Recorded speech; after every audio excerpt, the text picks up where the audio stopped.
Hey you, come, gather around the campfire, and welcome to the party.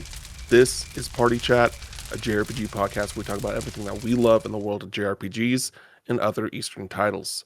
I am one of your hosts, Cameron Hawkins, and with me, as always, is my party partner, Kevin Kenson. Kevin, how you doing this week?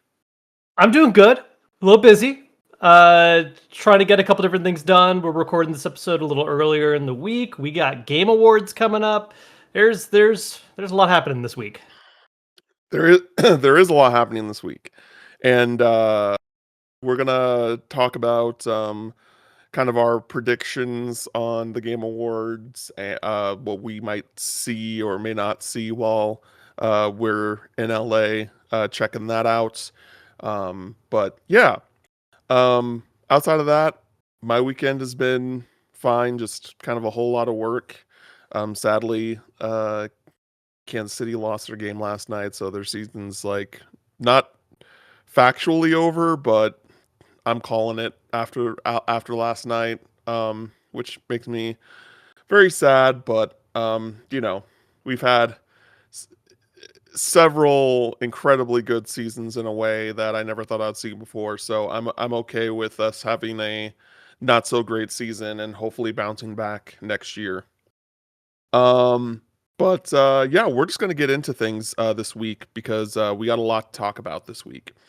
Um, we're gonna first talk about the news, and then we're gonna go into some TGA predictions because we do have a different planned topic of the show this week because it is our 50th anniversary episode. We're not It's our quite 50th. there yet. 50th Is our anniversary of recording once a week. yeah. Our 50th episode.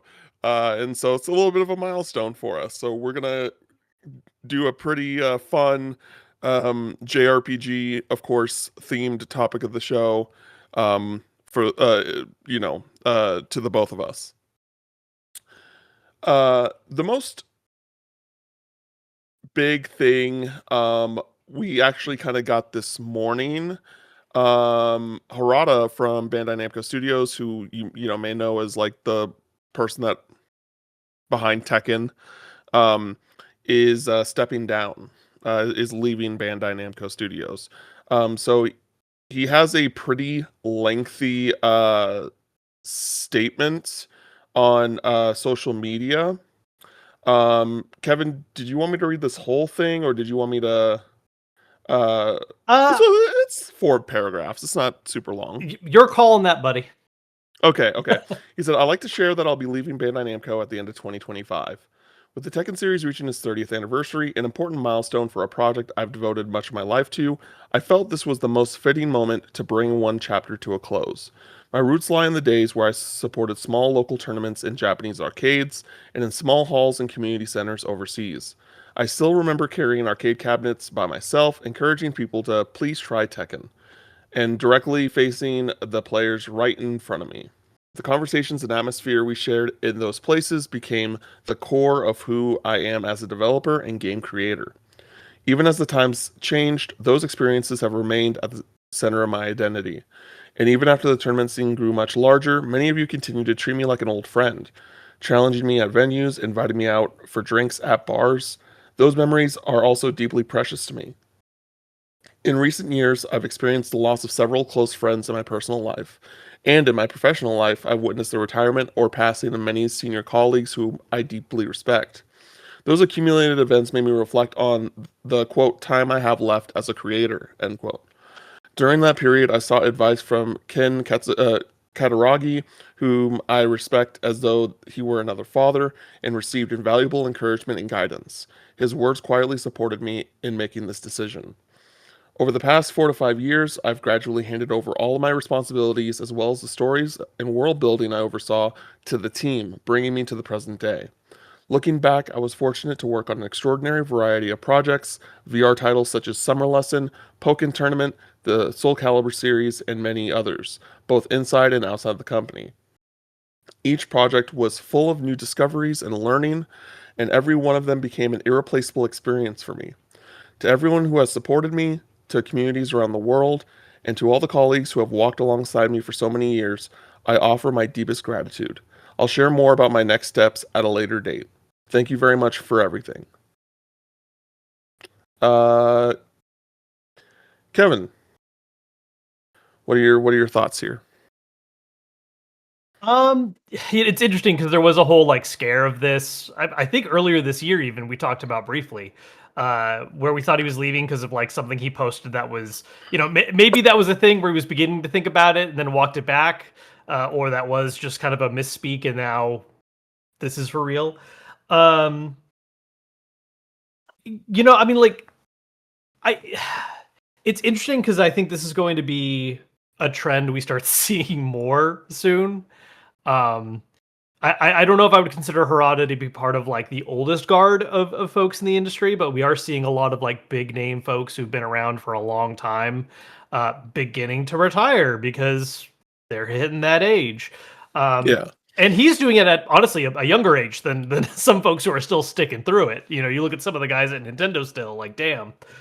Um, and I honestly think it's kind of cool that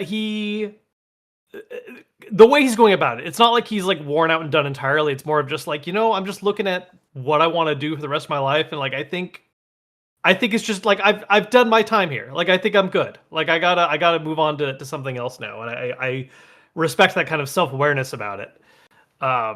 Instead of just, it's one of those things where it's almost like, not that Tekken 8 is necessarily a high, but I think he's leaving at a time when like, I think most of his legacy is still quite strong. Um, people have opinions on 8, but I would say overall it's still like a solid, fun, great Tekken. Not the best one in the franchise, but still strong. And I mean, the dude's worked on a lot of great stuff. Um, yeah, like I think it's the first of I think more changes we're going to be seeing coming in the future because I think just a lot of the uh names we're used to seeing are not going to be sticking around too much longer.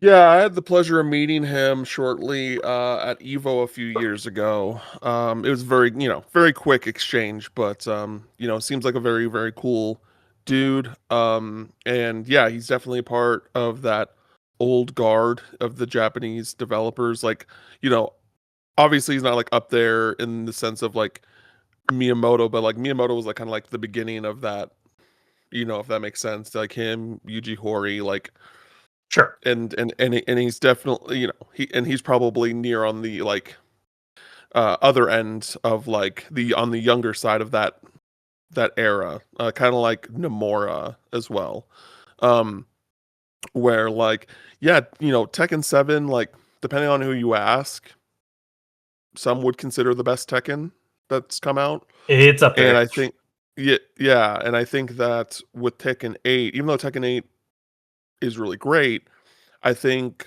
like from just a technology standpoint, from a just like I guess a creative standpoint, it didn't really like push the needle, I think, as much as people wanted it to.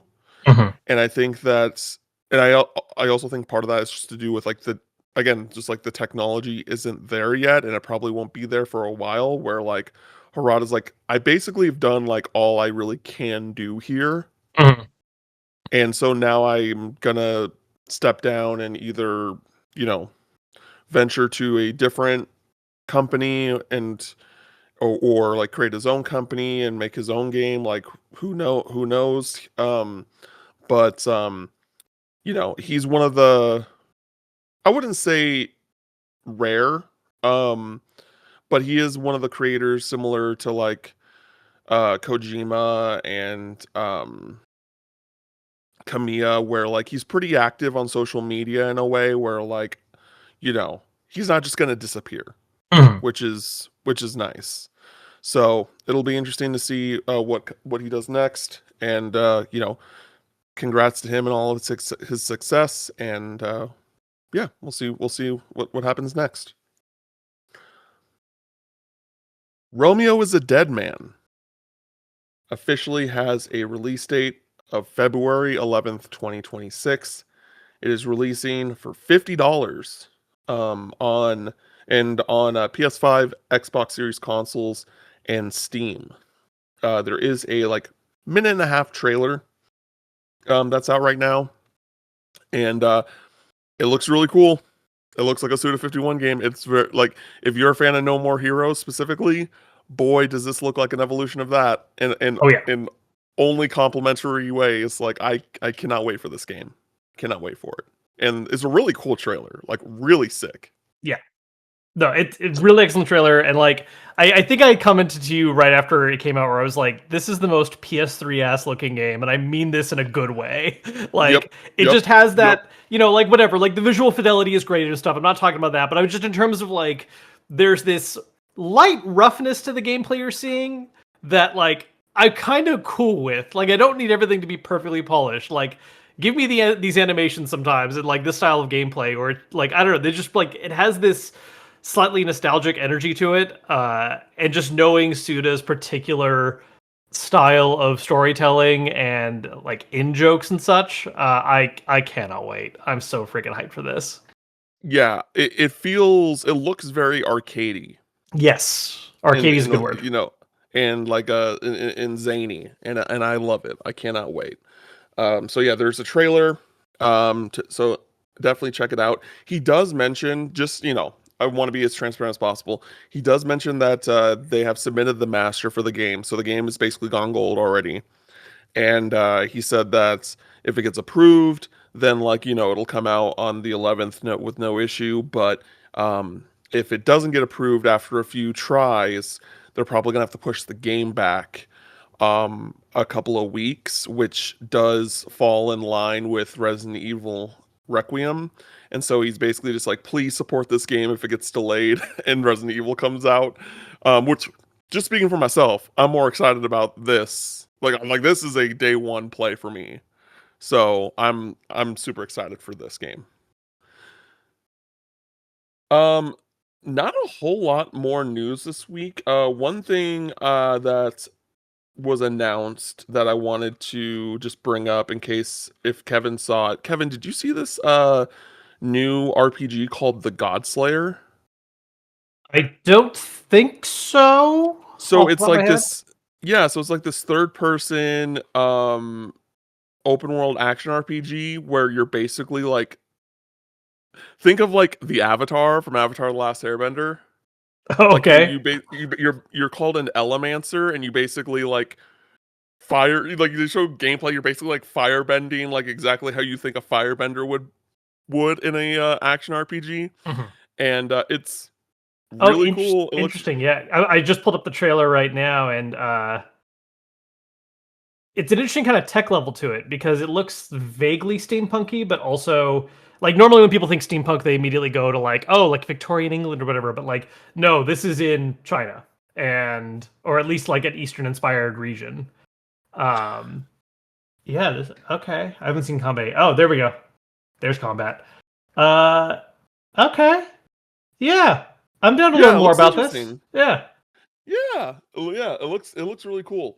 I'm gonna read a little bit about it from its Steam page go for it. here.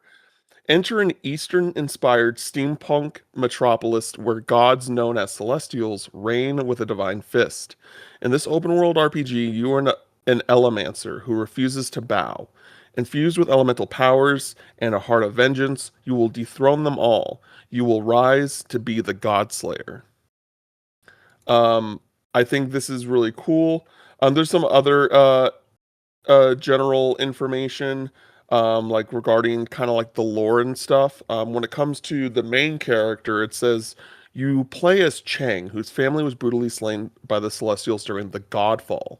Now you must embark on a quest to save your people and avenge your loved ones. To achieve this, you will learn to harness and enhance your elemental powers, acquire new skills from ancient scrolls and elemental masters, and refine the flow of ki within you, or chi. I'm not sure which. With dedication, you will gain the power to challenge even the mightiest celestials. In this world, elemental powers interact dynamically.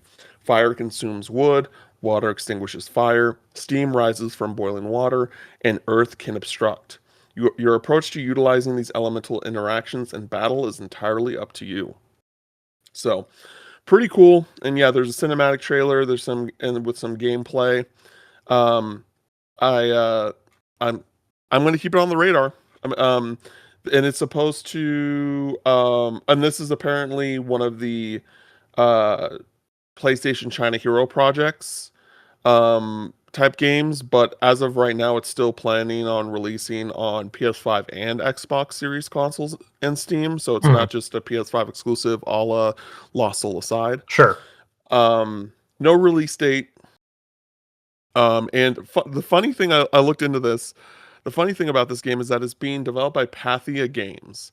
And if you look at Pathia Games' previous games, it's all like very like kiddie like indie games. Mm. Like Oh, like My My Time at Time at Portia. Sandrock, yeah, Yeah. My Time at Porsche, yeah, like Ever Forward, which I've also heard about. And so like it's just like, huh, this is a big step up. Like not in the sense of just in the sense of like budget.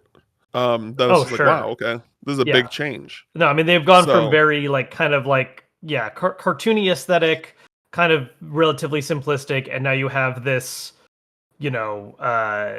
pseudo realistic, very detailed looking, like, something that you would equate with like a double A, triple A kind of budgeting, which is yeah, not what you would equate their past games to. Which I mean, maybe that's part of the China Hero Project stuff. I don't know how much direct financial aid PlayStation gives, but I'm sure there's support there that allows them to take a bigger swing like this. yeah. I'll be curious to see um how this turns out, but it's definitely on my on my keep an eye out list for sure, Right. and like check the updates.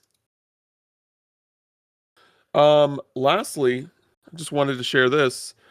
Uh, Shoot in Order, the game, visual novel game that came out that this year that was written by Kodaka, the writer of Danganronpa and most recently 100 Line, is getting a physical release on Hey. the Switch and Switch 2, coming out spring 2026. So I think some sites are already taking pre-orders like Video Games Plus, but yeah, it's happening, which is very cool. So keep an eye out for that if you're a physical collector. Um, and then one other thing that's, well, it's not really worth mentioning because it's gonna happen by the time this episode releases. But we were talking about it before the pod, the analog 3D getting more colors and stuff like that. So Yeah. yeah, how Yeah. you feeling? How you feeling about that? I look, okay, so as someone who has reviewed his share of analog products, and I have received like review units and stuff from them, I really like analog in general. And I've even kind of like gone to bat a little bit to defend against some stuff that people get mad at, because it's like, I think one thing about analog that's always annoying is that they love having this kind of imagery, like, oh yeah, like very Apple aesthetic type stuff. And I think people treat them like they're some huge company, and they're really not. Like their No, logistics, and their like there's a reason there are so many delays with so many different things. And I'm very much of the mind of like, look, I know they're gonna make a good product. I don't care how long the wait is. Like, cool. The one thing they do consistently that bothers the hell out of me, and it's a relatively new thing. It started with the Pocket, now they're doing it with the 3D. Uh, Man, just like if you're gonna do different colors, just do the full lineup. Like, I understand the idea of like the FOMO drop focus they've done in the past. Um, but that was more okay when it was just like, hey, I realize your distribution and like manufacturing can only make so many at a time, and like, you're doing these in big bursts, and the FOMO aspect is helping make sure that you're selling through whatever you produce. Cool. But when you start adding this whole like color aspect to it, it's like, man, just like have the lineup like revealed, like, because it's just very frustrating, especially because there are multiple people I'm sure who like have been waiting through multiple delays on the 3D, and then it's like, cool, the 3D finally shipped. By the way, here's these 8 other like colors we're adding that are going to be limited drops right after, and that's just like, why, why, man? yeah, Yeah, so that it's yeah. I love the look of some of them. I think the fact they're doing a gold one is super cool because that ties into, of course, like the Zelda gold carts. Um, but I it's hard to look at that move and not be like a little pessimistic about it, because it's just like, what are we doing here, guys? it's pretty fucked up. It's pretty fucked up that they're doing this. Because yeah, I felt that when they did the Analog Pocket, Yeah. because I got the initial pre-order, I got the white one, and like I'm very much happy with the white one, and then they did like the matte color of like all the rainbow colors, and I'm like, I can't believe you've done Well, this. and what's crazy is Like, I that was wanted like purple so bad. the third limited drop wave too, because they did a glow in the dark that was just by itself, Yes. and that was like the Yes. first like kind of test like different color thing, and then not even like 2 months later, they suddenly reveal the transparent line. And then after that, not that much longer later, they reveal that matte classic line. And it's like, what, guys? Guys. Yep. Yeah, it's it's like on the one hand, yeah, these are cool other colors and options, but just like is there a better way to handle rolling these out and maybe like driving awareness of what people's options are? Because yeah, the FOMO targeting is just a pain. Before we get into what we've been playing for this week, I wanted to talk about TGA predictions. I'm not basically being like, hey, like give me 5 or whatever. Let's just like kind of have an open conversation on like what we think we might see. I did have some listed down just because I think that these are like kind of the bigger ones that are the question mark, right? Of like, oh, are we going to see these or not? And so when you Um, say predictions, you're talking about what reveals we might get, not who is going to win what. yes, Okay. specifically like what reveals we might get. Yes, thank you for that clarification. Um, Stranger Than Heaven. What do you think on that, Kev? Interesting. Yeah, I can see us getting a look at that. I don't. I think when it comes to if RGG is going to have any presence, they could do another push for Kiwami 3. But that is like right around the corner, and I feel like they've already kind of done like some pretty heavy marketing for it. And Stranger Than Heaven is definitely the kind of bigger swing new title that we're still kind of waiting to learn more about. Uh, I could see either of them making an appearance, but if I was going to pick one that I think is more likely, I think Stranger Than Heaven is like the bigger swing. Oh yeah, I mean it's definitely the bigger swing for Yeah. sure. Um, I think we're gonna see something. Because my thought process is, it's not. I'm not saying that they haven't released games on the back end of the year, because they did that with Man Who Erased His Name, but I just don't see them releasing that game at the end of a year, and I think that will probably. It's tough, right? Because like, when does Kiwami 3 drop? February? February, yeah.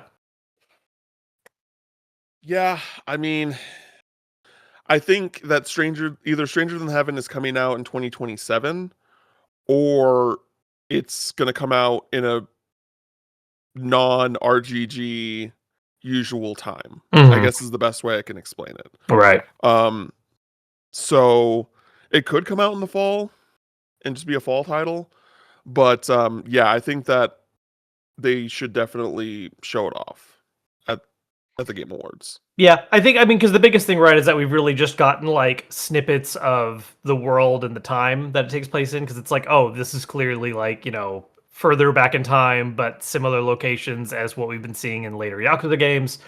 But we haven't really seen like we've seen like quick snippets of what could be like in-engine gameplay, but it's like, okay, what does this actually look like to play, right? Like there needs to be, I think, some kind of showcase of the action elements a bit more. And RG is generally pretty good about that. They're not the type to like hide gameplay until release. Like there's usually, you're gonna get some kind of dedicated trailer to showing off like the game really in action. And so that could be a time and place to do that. Yeah, definitely. Kevin, do you think we're finally going to see a return to Dragon Quest 12? I don't think so yet. I I think you're right. yeah, look, man, I'm not sure entirely what's going on with that game. obviously Square Enix has been on a bit of a run of like doing all the remakes and everything, and we have 7 just around the corner at the start of next year. Uh, I don't I don't know what's happening with 12. I don't know how actually far along it is. Who knows when it's releasing at this point? I don't feel the vibe for this year though, to have a reveal at least. I'm not seeing it for this upcoming Game Awards. Yeah, I agree with you. Part of it is, well, here's the thing. I don't think that Dragon Quest 12 being at the Game Awards would hurt Dragon Quest 7. I just don't Sure. really. But it would be cool to be like, hey, here's this like big return to form reveal of Dragon Quest 12, like basically like a re-reveal, and it's like you're gonna learn more stuff like next year, probably around SGF time. Sure, like a I, like a you know, second teaser, like a hey, by the way, this is now we're officially on track to start talking about this kind of deal. yep, exactly. So it if I would say that like I would be surprised if Dragon Quest 12 shows up, but it would be a pleasant surprise. It would be a, oh man, like I wasn't convinced that it could be here, but it is, and that's awesome. Yeah. But the thing is that here's another thing that I want to get into is that I think we should expect or can expect. No, because I don't want to like. How do I explain We this? could expect. I'm personally expecting Uh, multiple things from Square mm, at TGAs, and the reason why I think that is because even though they had some great releases this year, ultimately pretty quiet year for Square, right? Like we got Tactics, we got Octopath, we got Dragon Quest, and then do we get anything from the earlier back half of the year? I don't remember off the top of my head right now. I I mean, don't those were think we. certainly the big releases for the end of the year. Yeah. Yeah, and like I don't really think we had anything in the back half. It was just like Dragon Quest 3 last year, at the end of last year. That I think that that next year is going to be a big year for Square, and I think that there's a lot that they have that they can show. I'm not saying that it's going to be like for example, because I do have like the big 3 on here right now on my list. Mhm. But that doesn't mean that they're all going to be like these super expansive like trailers, right? Sure. Like for example, I think that if we see anything about Final Fantasy 7 Remake Part 3, we're basically going to get like a teaser and the logo with the name. Like that is the most we're going to get. Yeah. I don't think we're gonna get that, but I see what you're saying. You don't think we're going to get that there? I don't think we're gonna get that there. Okay. I think it's a little too early Um still. I think that's next year that we. no, that's Yeah. fair. Now Kingdom Hearts 4.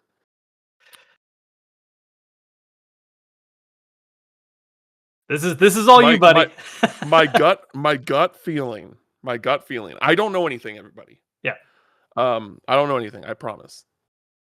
Um, my gut feeling is we're going to get something at the Game Awards. And the reason why I think that is because last year or earlier this year, Jeff Keighley visited Square Enix, Yep. specifically visited Nomura. Yep. That can't be for nothing. Yeah. The funniest thing about this is that we had this exact same talk leading into SGF where it's like, yeah, Kingdom Hearts 4. Like, we were less sure. We were like, oh, if it's not here, it'll probably be at TGA's. I was So more now we're. no, I was more confident then. I was Oh, like, were oh, you? it has to. Like, yeah, 'cause I was like, come on, dude. Like, and and again, it's just been a while. Like, I really thought that here's what I'll say. I thought that that was the first time since its reveal that we could realistically have seen something based off of the evidence, Mhm. but we didn't. That's what I'll say. That being said, We're still waiting on something. Mhm. And I do think that if we don't see Kingdom Hearts 4 by it's tough, right? Cuz like we saw Rebirth. When did we first see Rebirth? Was that at TGA's in 2023? I'm trying to remember because I know SGF was when we got like the more like substantial Not trailer. TGA, sorry, SGF. Yeah, that expansive trailer that was at 2023, right? Yes. Yes. Yes. And after that, they like all the marketing started, like until its release. And see, for me, I feel like it needs to be earlier for Kingdom Hearts because Disney as well, like they like to announce things at D23. That's where they announced the Toy Story world for Kingdom Hearts 3, like, and that normally takes place, I want to say, in August. So I feel like that if we don't see it here, that means we're probably not going to see it until SGF. And I just feel like that's such a lengthy amount of time. Mhm.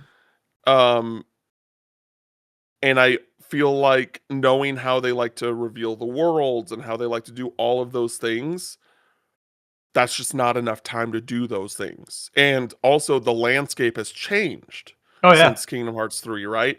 Remember that E3 where we got the Frozen trailer at Xbox and then we got Pirates of the Caribbean at the PlayStation 1 the next day? Like that's not going to happen anymore. So there's just so many factors into play here where I think that like this show, like it, I feel like it has to be here. And if it doesn't happen here, I don't think this game is coming out any earlier than like the back half of 2027. Yeah. It And I don't certainly it want that. I want to, you know, like I want, like I realistically think it's going to come out early 2027. Like, but Yeah, I who don't know. knows? Yeah, we don't no Which is one so know. fucked up because that's 8 years since Kingdom Hearts 3. Like, that's so fucked up to think about. Yeah. I will say I don't know. Maybe it's cuz I'm not as heavy into Kingdom Hearts as I was growing up. This does feel less painful though than the wait for 3 did.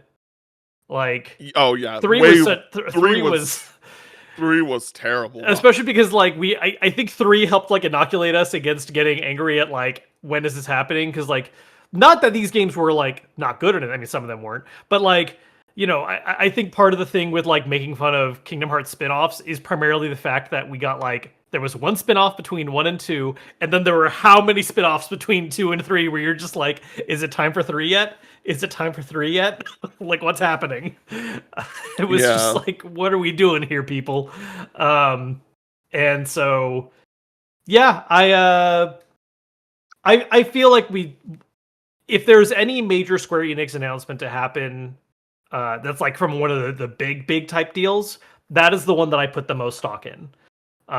Which of course I then agree. means that they're going to reveal Final Fantasy 17 instead, and we're all horribly wrong. But yeah, if there's any huge thing from them, that's what I think it would be. I agree. Yeah, I agree. It's time. It's time at this point. Like I've been a lot more patient than a lot of the Kingdom Hearts community where they're like any announcement show, they're like, this could be it. And part of it is a joke, right? But I think that Yeah. as of SGF this year, like it's been time. It's time. Let's get it.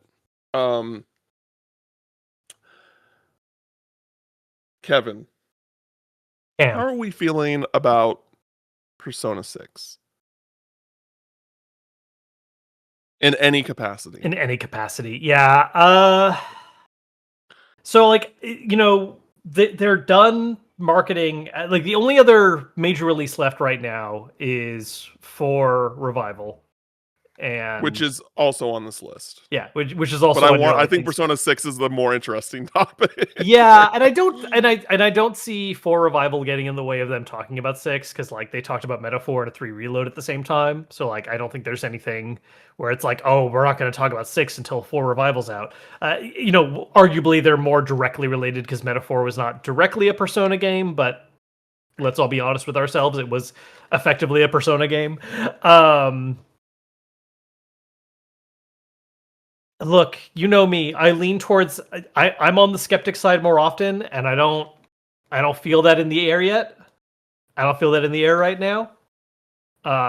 Maybe we get an actual look at 4 Revival, not because they don't want to like cross the streams yet or anything, but I think just because I think 6 is further out than any of us would like to believe. And maybe I'm wrong. Maybe they do a reveal and we get a date for next year, and it's like, holy shit, it's happening. But I don't know.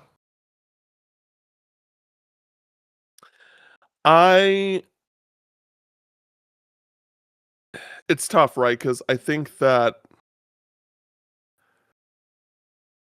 I know that we think about like Persona Royal and like how long Persona 5 has become relevant, and like that's like a kind of a double-sided coin thing where it's like, yeah, it's been a thing for a long time, as in like 2017, and then it took technically 7 years for them to release their next game because Royal wasn't done by studio like the same team.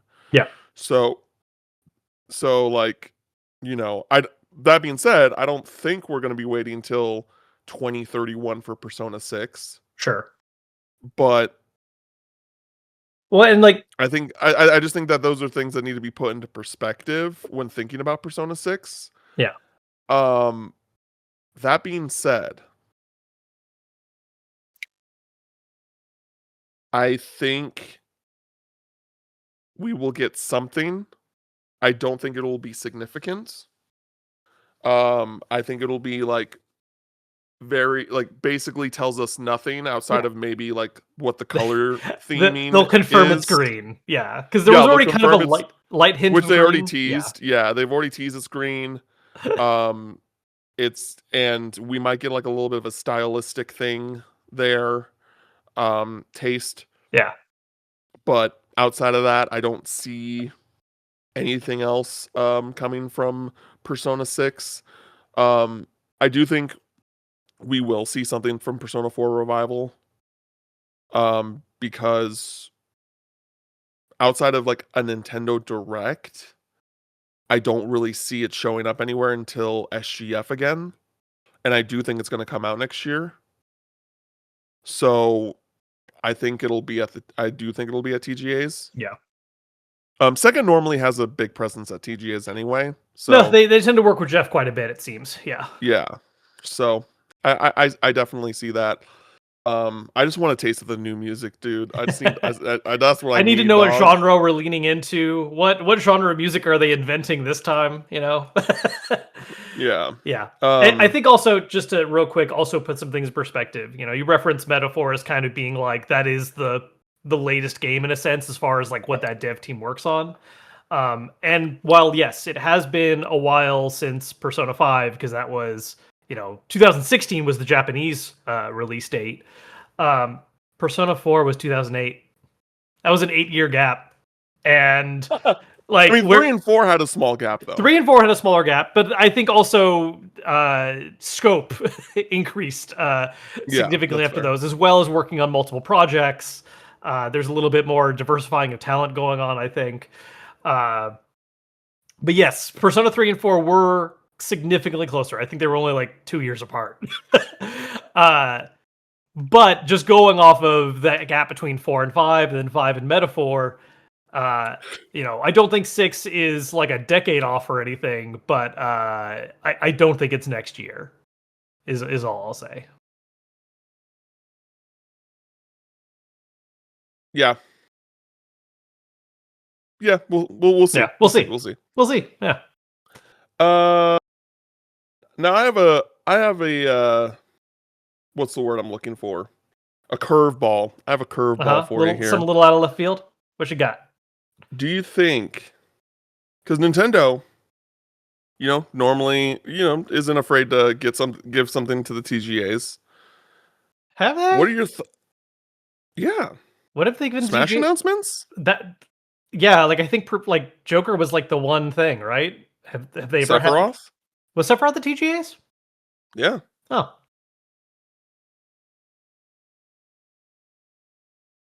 So yeah, I'm thinking we haven't gotten a complete edition of Smash Bros. Ultimate yet, like with everything just intact. Like you do like a Switch 2 edition where it's the full with cast right everything on the away. And cart. I could see it being at the TGAs. I could see them doing that interesting. because I don't think that they're going to do like a. I'm not gonna. They're not gonna do like some sort of big reveal, of Yeah, course, right? They're not. They'll never do that outside of a direct. yeah. But That's all this their is own something homes. where it's like, hey, we have a history of doing Smash Bros. Announcements here. We're doing these Nintendo Switch 2 editions. Surely they're going to do one for Smash. Like, it would be stupid not to. It would be Yeah, stupid not to. Like, because sure. would you not rebuy Smash Bros. Ultimate for Switch 2 if they did it? Like, if they did a physical release? Me, probably not. Really? Yeah, Oh, let's shut up and take my money. I already And I have. think that is for a lot of people. Yeah, I'm just not in that camp personally, just because like fighting games are not ones I tend to go out of my way for like complete physicals, Oh, like neither do I, true except for ones. Smash. Yeah, I don't feel that way for it. Like I like Smash, and like I've picked up Ultimate, and I got all the characters over time, and like it's a good time. But I don't know if I'm like, oh man. I'm also curious what a Switch 2 upgrade would entail outside of like bumping up to 4K. I don't think it really needs anything Right, but then it's outside also of. like, so like what are like that's what I mean though. Like so what's the value add outside of 4K? I mean, I think there'll be other performance enhancements as well, like uh than just an upres. But yeah, I mean, like they will add something. It'll it'll be something super pointless and probably not good. Like most of the other stuff that they've been adding to their Nintendo Switch 2 editions, very inconsequential. Um, so. But that is like the one thing is like, oh, if Nintendo did something like this would be a cool thing. Um, and I can see it happening. I can see it happening. Is there anything that you were been thinking of that might show up or may not show up? So here's the thing. Okay. When it was on our schedule to talk about Game Awards predictions, my brain did not go to trailers, so I have not thought about this at all. I was so Okay. prepped to talk about who might win what particular categories. So that's a notes Oh man. uh that said, yeah, I mean, okay, so we've talked about Sega quite a bit. We've talked about Square, touched on Nintendo, which I agree. Like, I think if Nintendo would have anything, it would maybe be Smash. But even I feel like Nintendo doesn't play with Jeff that much. One thing before we do move forward that I did forget to talk about. Oh, Yuji Hoри's comments on Chrono Trigger? His new comments on Chrono Trigger? oh, I didn't. Oh, is there like the just further potential evidence that they are working on like an HD 2D Well, or he's some kind of basically remake? like, Yeah, someone brought up Chrono Trigger to him again, and he's just like, I can't talk about it. I can't talk about it. I And mean, so it's like, just, and like, here's the thing. I don't think it's going to happen at the TGAs, but I think they're cooking something. You know what I mean? I think here's the thing. Chrono Trigger is such a like it. I don't want to say taboo is not the right word, but it's the kind of thing where it's like, man can't say shit. Just in general, they could be working on nothing, and he just knows if I say anything a certain way, people are gonna try and read into it and make some shit up. And like, it's just like if I speak, I'm in trouble. It doesn't matter what it is. Just if he says anything about it, people are gonna find things to read into. That said, look, that's like the longest running. Why haven't they done this yet? Why haven't they done this yet? They're doing all these other remakes. Why has this one not been touched yet? Like, what's going on? Uh, yeah, sure. Probably a thing that they are, maybe working on, but I'm not putting much stock into anything until we actually do get some kind of like real news. You know what I mean?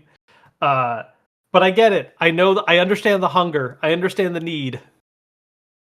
Just looking for it. Just looking for it. Okay. That totally derailed my brain. Okay, so yeah, but like we've talked Sega, we talked Square. I feel like Bandai Namco tends to have a lot of good relation with like Jeff events in general, really, SGF, TGA, whatever. And one thing we have talked about a few times is, you know, they've been doing all these Tales re-releases, and like those are cool, and it's part of that like project for this, you know, anniversary. But also, where is the next Tales game? Right? Like, what is Yeah. when is the next one? Yeah. And I feel like that one, the timing could be about right. Like, I don't think they're that worried about like, oh no, like a big new Tales game might derail people buying Berseria again. Like, I honestly, I feel like Berseria, they intentionally were kind of like, yes, we're also remaking that one. Anyways, like, I feel like that had less fanfare than any of the other ones. Oh, it definitely Because, did. It yeah. definitely, yeah. Yeah. Like from them too, not just from like fan reaction, but just like they were like, yeah, we're doing this one as well. So I feel like they could maybe have something to show. They also could just like, you know, Bandai Namco has experimented with a lot of kind of like one-off releases. You know, like we had, how many years ago was it now that we had like Scarlet Nexus and that kind of thing. Yeah, I think there's always I think room we'll for get a those Code kind of Vein reveals. 2 thing. I think True. we'll get a Code Vein True. 2 That is thing. that is in process right now. That's true. Yeah.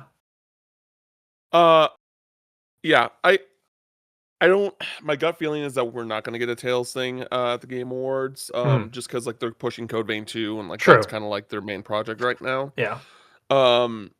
But one thing that did come to mind that I kind of wanted to tickle your brain on, not from Bandai, but just in general, Sure. Skies of Arcadia. There was that trademark at the start of the year, and everyone went, "What's the deal with that?" And then we haven't heard a peep since. And we know that Sega is kind of doing this whole revamp slash thing, and Yeah, like obviously, I don't think it's gonna fall under that kind of umbrella, but like the fact that it hasn't been remastered at minimum yeah, is been made available again at some point. bizarre.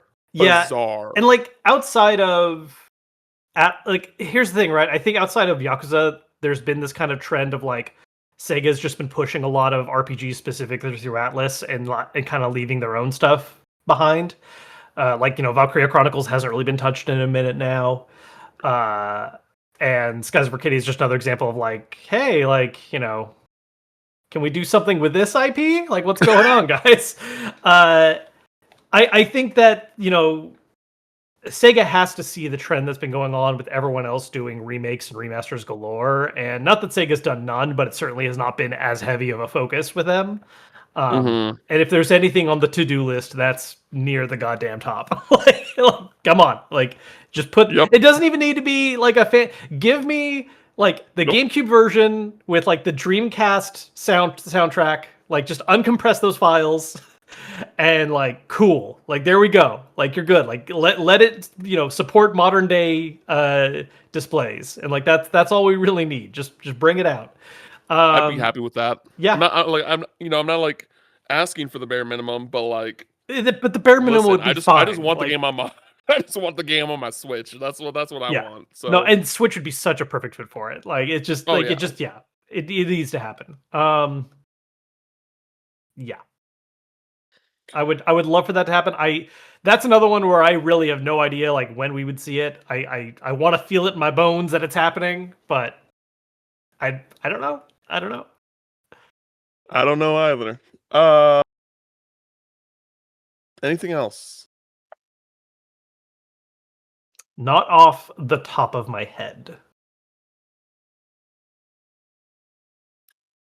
I don't want to double back too hard here, Uh-huh. but I'm curious, like hypothetically, let's just say hypothetically, we get Kingdom Hearts 4 and they show off a world. Mhm. And it's like a new Disney World. What Disney World are you hoping to see? Not Olympia again or Olympus for the Olympus 15th Coliseum. time. Yeah, Olympus Yeah. Coliseum. No, There we go. Big reveal. what world you hoping to see? So it depends a little bit, I think, on what they're strategy with this would be, because there's the safe route where you start Star with. Wars. Well, no, I was going to say the safe route is you start with something traditionally iconic Disney, right? Like you don't reveal, you don't show the full hand right away that you're going to expand out to other things like Star Wars, We know it's or you go big Okay. right away and do Star Wars, right? Like I feel like if they're not going to do like a traditional like Disney property, I think Star Wars is the thing, right? Dog, no. This is how they need to do it. It's corny. I don't care. It'd be the hypest shit ever. This You is just how described this most is Kingdom Hearts. I don't like. no, no, fuck you, fuck you. No, This it's is how corny and hype. Because you're not only announcing, you would not only be announcing Star Wars, you would be re-announcing Kingdom Hearts 4. Literally, this. If you're listening Square, you're listening Disney, do this shit. It will pop people off like Change crazy. all your plans right now in the next I'm not 3 even days. I'm not even a huge Star Wars guy. Picture this. Trailer starts. You don't know it's Kingdom Hearts 4, obviously. So pretend, in a galaxy. Or like in a galaxy. Yeah. Well, No, like you do the a crawl. long time ago in a galaxy far, far away. Whatever. Fucking Star Wars crawl music. It's Kingdom Hearts 4 in the Star Wars like yellow lining text. And it's just you're just going straight into a fucking firefight in space. And Sora is like fucking using the gummy ship. And it's like, you can't tell me this isn't hype. You can't tell me this isn't hype. Or or a starfighter. I don't care what, but like you go straight into a fucking mission where you are doing like the Death Star run. Like that would be so fucking sick. That is the way you fucking announce Kingdom Hearts and Star Wars and Kingdom Hearts. That's not what they're gonna do, but I do agree that would be fun. I cooked. I can't believe I fucking butchered the a long time ago in a galaxy far, far away. You were close. You were close. You didn't butcher that. Nah, I forgot. Again, I'm not hardcore Star Wars like that. But yeah, just literally Star Wars crawl music. Like that's what they got to do when they like. Say what you will about the trailer, they have to do that in the game, right? They have to. Like when you first go to the world, it just hard opens with a crawl. Absolutely has to have a crawl. Absolutely, it's iconic. That is the move. Now we're going to get into what we've been playing this week. Kevin, you have been playing Metroid Prime 4 Beyond. Talk to me about it. Yeah, so not only have I been playing it, I actually finished it last night at 1 a.m., I think. Oh, you finished it? Wow. I finished it, yeah. I mean, like, Prime games aren't that long, you know? I mean, we're like 12 hours, right? Yeah, like low double digits. And if you're not like being super thorough, you can probably clear it in like just under. But this one, this was definitely like low double digits. I didn't really check my time. I should do that. Yeah, it's a solid game. The conversation around this one has been really interesting because I feel like I've seen a lot of like people either really digging it or people just like angry about how it turned out. And I think part of that is being a victim of its own like hype cycle, right? Like this game was just teased so long ago, and it's finally here. And it's Metroid Prime 4. Like it honestly, it gives a lot of Kingdom Hearts 3 vibes. A little bit. While it did not change, while Kingdom Hearts didn't change developers, it did kind of pseudo restart development. Yeah. And which added on to a very lengthy development cycle, and then right by the time it came out, it was just like it just didn't evolve enough. Yeah. For people, and that's because I've heard a lot of people like say like, oh, this is just them taking another crack at Prime 3. Yeah. And it's still not fully getting there. Yeah, it very much feels like you made another Metroid Prime. And didn't really push the envelope. Like there's I would say the two biggest things it does that have received mixed reception. One, the supporting cast, the soldiers or whatever, which I think some of the hate on them is a little overblown. Like everyone was so angry in advance about Miles and like, they're adding a hand-holdy character that's going to chime in and blah, blah, blah. And like, look, Does he do those things? Yes. It is not particularly often. It is often incredibly vague, where it's just like, hey, maybe you should like go to past areas to see like, you have new abilities now. And it's like, yeah, no shit, man. Um, and I think what's interesting about it is they add the option to call him directly for help for what to do next. And I think if they had just left it at that without him occasionally chiming in, there would be like significantly less frustration about it. That said, honestly, if I'm gonna rank like most annoying Nintendo helper characters, he's not gonna be near the top. Like, man's got nothing on Fee in the original version of Skyward Sword, at least. Fee, Fi, whatever. And yeah, like the supporting soldier stuff, like it's fine. I think it probably would have been better without the chime in aspect, but as far as how they like are incorporated into the plot, I actually kind of like them. There's a couple exploration segments where they kind of assist with getting through a couple areas, and I just think narratively there's some decent things where they do with them. I just get why some people don't like the idea of the chime in type stuff. I feel like we're kind of in a point now where people are like actively against any kind of helper stuff. People played enough God of War Ragnarok to just be like, shut up, shut up, shut up. And I think it's a bit of an overreaction to how it's implemented here. And then the other thing is the bike. And the bike is fine. I don't think the bike really does anything particularly interesting or fun. Combat with the bike isn't particularly great. The biggest thing it does is it acts as your way of getting through different, like the big hub area, and then you go from the actual, more traditional dungeon style setups. One question I did have, that I saw some talk about online that I wanted your take on is Samus's characterization, where like she is just kind of emotionless, stoic, kind of like what we know Samus to be in a lot of Right. Metroid games. And how that, I think it was Alex Donaldson like wrote something about like how like can't that just doesn't work anymore Mm-hmm. in a Metroid game. How do you feel about that? Uh, And yeah, like, because like you know, part of that it kind is of thing. like I think there is a bit of a correction here from how people reacted to Other M, because people didn't like how much she was characterized in Other M. There was a lot more dialogue from her and characterization that some folks liked and a lot of people didn't. And so I think the reaction to that was to like, okay, we're going all in on like stoic Samus. Uh, and I agree there could be a little more, but if my choice was between the two extremes, I like how it's played with here more, to be honest.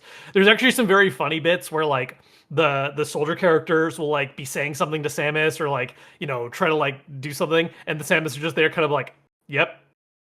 And it is like a characterization thing. And I think that's important to clarify. Like, it's not just like, oh, you're stagnant and you're stagnant because they decided not to give you personality. It's like, no, her personality is that she is a quiet, like imposing kind of person to see, it actually makes like Miles, the first person she meets, particularly kind of funny in contrast because, out of all the soldiers, he's the engineer, he's the mechanic, he's this kind of smaller, slightly geeky guy, and he's a little excited when meeting Samus or needs her help, and she's just standing in here, this like 7 foot tall, power armored out woman, just like taking care of shit. That I found the interactions with that to actually be fun. Now that said, I do think she could stand with like I think the complete silence wasn't a great move. I was really hoping for either very short, brief sentences, or even just like I would have loved if there was like a line, just like a line put somewhere that would like be like a good time to delivery to say something. But instead, we basically just have I think it was confirmed Jennifer Hale's the new voice actress. No, Aaron Yvette is the new voice actress. Jennifer Hale used to be Samus. Gotcha. Yeah. Yeah, like you just have her for grunts and reactions, and like that's Yeah. it. Yeah. And that I do disagree with. I think it would have been good to have like a couple choice lines, because I think it is an intentional thing to portray Samus as a kind of strong, silent type stoic person. But it hits a level of parody sometimes when it's just like dead quiet, not a single word ever kind of thing. You know what I mean? Yeah. I Um, mean, I've always not like I've always, but like I think like a good example of just how to do Samus moving forward is Chief. Just do Master Chief, sure. where like, you know, he doesn't really talk unless he really needs to. And so yeah, I think that's a good example of like, or a good kind of, yeah, just a good example to go off of. Yeah. But yeah, so like I understand some of the complaints against it. I think where I kind of end up sitting is that I think the greatest sin this game really commits is just being another Metroid Prime and not really being a standout entry in the series. Like, I don't think it's the worst Metroid by any means. There's plenty I would list Oh below no. it. It doesn't hit the top either, though. You know, there's definitely games that are better. Uh, but I think it's just like, yeah, this was like a solid other entry. Like, Would it you is another say one. would you say that it is the best Prime after the first? I've only played 1 and 4, so I don't Oh, know. okay. You haven't played 2 and 3. Yeah, Okay. I have not played 2 and 3. And that's the thing. I was hoping we would get some modern versions. We So I were didn't. all hoping. Yep. We So I were didn't all have to throw hoping. down for the Wii trilogy collection, but I guess I might just have to do that at this rate. We'll see. Because yeah, I did want to get 2 and 3 in my belt before 4 came out, but I've only played 1. So I played it back on the GameCube, and then I didn't finish 3 Master they released. I do want to go back and do that, but I finished it back Yeah, on I need to GameCube, and play that. then I checked out the remaster. So yeah, I mean, I would say I like Prime 1 a little bit. I will say one thing I really love about this one, and I've seen some people not really care for it. I love the vibes in general, like the environmental design, Atmosphere. the atmosphere. There, like I've seen people say, like, "Oh man, like this game just feels so slow and quiet." I'm like, I love that it's slow and quiet. Like I don't need every room to be a shootout with tons of enemies, and that's all I'm doing all the time. Like I really appreciate actually how the game is not afraid to have like. There's a couple areas where you have a pretty significant stretch of no combat, and it's just taking in like the places you're going through, reading things, navigating around like a dead installation, and then stuff can go down. And I personally really love that. But I Yeah, know that's some cool. folks that are just like, give me more things to shoot. That's fair. Yeah, I think both things are fair, but it's what yeah, you I want mean, out of it. because again, Yeah, like, not trying to compare directly to Halo, but like Halo does that too, right? Where you have yeah, those instances where it's just like no combat and it's just like taking in like the planet that you're on and all that stuff. So, yeah. um, and then you've also played a bit of Octopath Traveler 0. What are your thoughts on that now that you've played more? Yeah, so I don't think I have too much interesting to add that you didn't cover in your review, which, hey, reminder, folks, if you haven't listened to it yet, we did a review, or Cam did. But I think the big things just standing out to me from my time with it. I'm through basically the first like third, I would say, roughly. You've I done the think I've 3, done the 3, yeah, and so you're doing the Master of All yeah, I'm right doing now. Master of All right now. Yeah.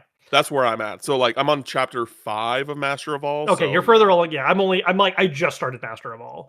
Okay. Um, so I'm still pretty early in that sense, but I I overall really like it. I think it's a better paced game in terms of like the difficulty progression, and Definitely. part of that I think is because of how much of the mobile game they're adapting and just like shoving to fit into here. Because it's kind of crazy how fast you finish up those first 3 masters. Like I thought that would have been a much bigger arc, um, Yep. and that is kind of a minor complaint, but it's just sort of like that's the result of what this is. This is Because those adapting the villains are material from really there. cool, Yeah, right? Like yeah, especially the playwright, I yeah. forgot his name. The playwright's art story was It's really great. yeah. Really great. No, like the writing in this in general. Like I always heard great things about the villains in Champions of the Continent and the writing in general, and I agree. Great plot arcs, good writing. The pacing's a little weird in that sense. Like I like the gameplay pacing, Yes. but the story pacing's a little bizarre. But again, that's because originally this was a mobile game, and they're just trying their best to like retrofit that to this. And I think they've done a good job. There's just limitations as a result of that, without having to do very extensive rewrites that they just weren't going to do. Yeah. Um, I yeah, I like the combat. I love having the actual full 8. I wish you got more party members a little faster because you kind of get like 7-ish pretty quick, and then none for a while. Like it took me a while to get to 8, and once I finally got to 8, I think I hit like 10, and I've just had 10 for a while now. Um, so I kind of wish I got a few more party members just to experiment with party comps a little more. Uh, What but was the last town you went to? Did you go to like that port town yet? I have gone to all the towns. I made it a point of just like making a ring to check everywhere out right away. Or at least I've gone to all the main original like Octopath towns from one, like the starting 8. But like there are areas where enemies are like super high level. I'm like 28, and I just like run away. Whatever. Okay. Well, so I mean, so the port, but like, have Yeah, you gone to the Riptide. port town? Yeah, Yeah. yeah. That And I got Tressa there. Yeah. yeah, so that's like you get a few there. You get a few there and then I think you just have to progress in the story a little bit more. Yeah, for more to show up. Yeah, for sure. Like, because I've Yeah. made it a point to going to every town to like see what's there, and like again, like I'm cool with the overall pacing, and this is like a very minor complaint in the grand scheme of things.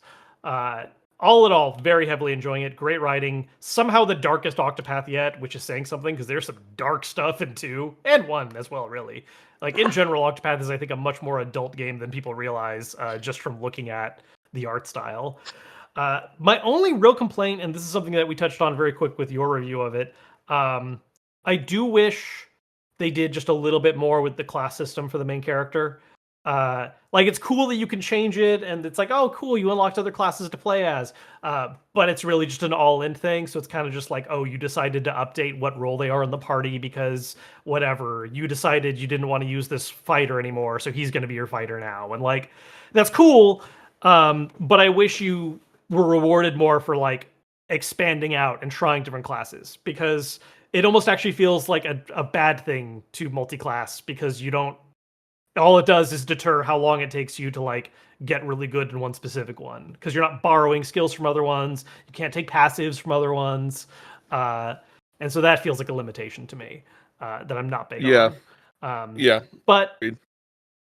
in the grand scheme of things, it's a very small loss. Honestly, at this rate, feel like this might end up being my new favorite one, like out of the 3. We'll see how it all pans out. And I want to see how the finishing story elements go. But I, in general, have been vibing this one more. Cool. Yeah, it's great. I love it. I got, I'm still be playing it. Excited to wrap it up and all that jazz. I have rolled credits on Clair Obscur Expedition It's about damn time. 33. I wanted to keep this a secret from you because we're going mini spoiler mode, spoiler cast here. Strap in, everybody. All right. Well, we'll make it. Before we get into spoilers, and as I explain my general thoughts here, Kevin can prepare to timestamp so that those that are listening to this pod know when we're beginning and ending this mini spoiler cast. So non-spoiler thoughts right now. Overall, I can see why this game is getting the level of praise that it is. Now that I have gotten to the end of I got to the end of Act 2. Yeah. And I went through the end of the game. Yeah. I totally can see it. And I honestly think that like if it, it's going to win Game of the Year. It 100% is. I'm not mad about it. That being said, a lot of, if not all of the things that I've said negatively about the game since this podcast has started, none of that has changed. Mm-hmm. I think that the parrying, the game relies too much on the parrying for me. And I think that the parrying timing, if you're playing the game on like the normal difficulty, I think the timing is weird. To the point where I was like thinking like, is this a TV latency issue that I'm just like not aware of? It just felt off to me in that sense. Again, I don't like, I'm not one to be like, oh, I'm excited to make these crazy builds of these characters. Mm-hmm. And so like there are certain aspects of the game of when it comes to building the characters where I was talking to my roommate like, oh, it's so cool that you can do this, this, and this, and I'm like, I guess like I just don't care about any of that, Sure. and I just wish it was. I think that like the the level slash degree of of how you can do that with your characters also kind of like makes the combat more frustrating to engage with for me. Um, yeah. Positives. Again, like there are definitely some technical issues in this game, but it's ambitious, Sure. right? Like that's the you can, but like For a brand new when you get to studio out of yeah nowhere with for a who brand knows new what studio, budget. but Yeah. when you're getting farther into the game, and even in cutscenes for like cutscenes as well, but like when you're getting further in the game and you're like traveling around the map like quickly to say with without saying specifics, um I'm literally seeing like so many things just pop in, Mm, like and it just looks grainy and that type of thing. sure. That like yeah, probably could have used a little bit more polish, a little bit more time. What platform were you playing on? Series X. Okay.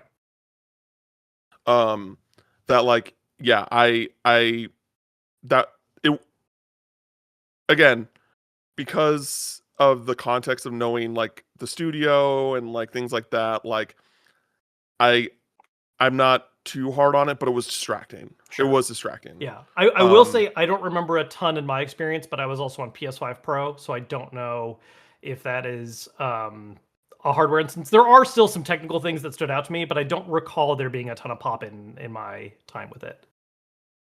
yeah, I don't know. Yeah. But that was my experience. Again, as I said before, music is absolutely incredible. Yeah. Absolutely incredible. Like that is the highlight of the game for me. Was the music. It is Um, the one that I think like there's not much room to. There's a lot of stuff I'll entertain as being like, okay, I get why this doesn't work for you. I get and there's things I don't like as much as I like the game overall. There's stuff that I have problems with, but I think the music is definitely like the like. Come on.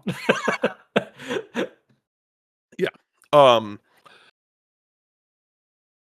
y- Characters in general I like, but we're definitely gonna have to dive into that stuff when it comes to Spoiler. Yeah. spoilers, because yeah, I totally understand where you're just like, yeah, I can't talk to you about any of I can't. Like this. I legitimately You really can't. couldn't. There's no way You to. really yeah, you really could not. You really could not.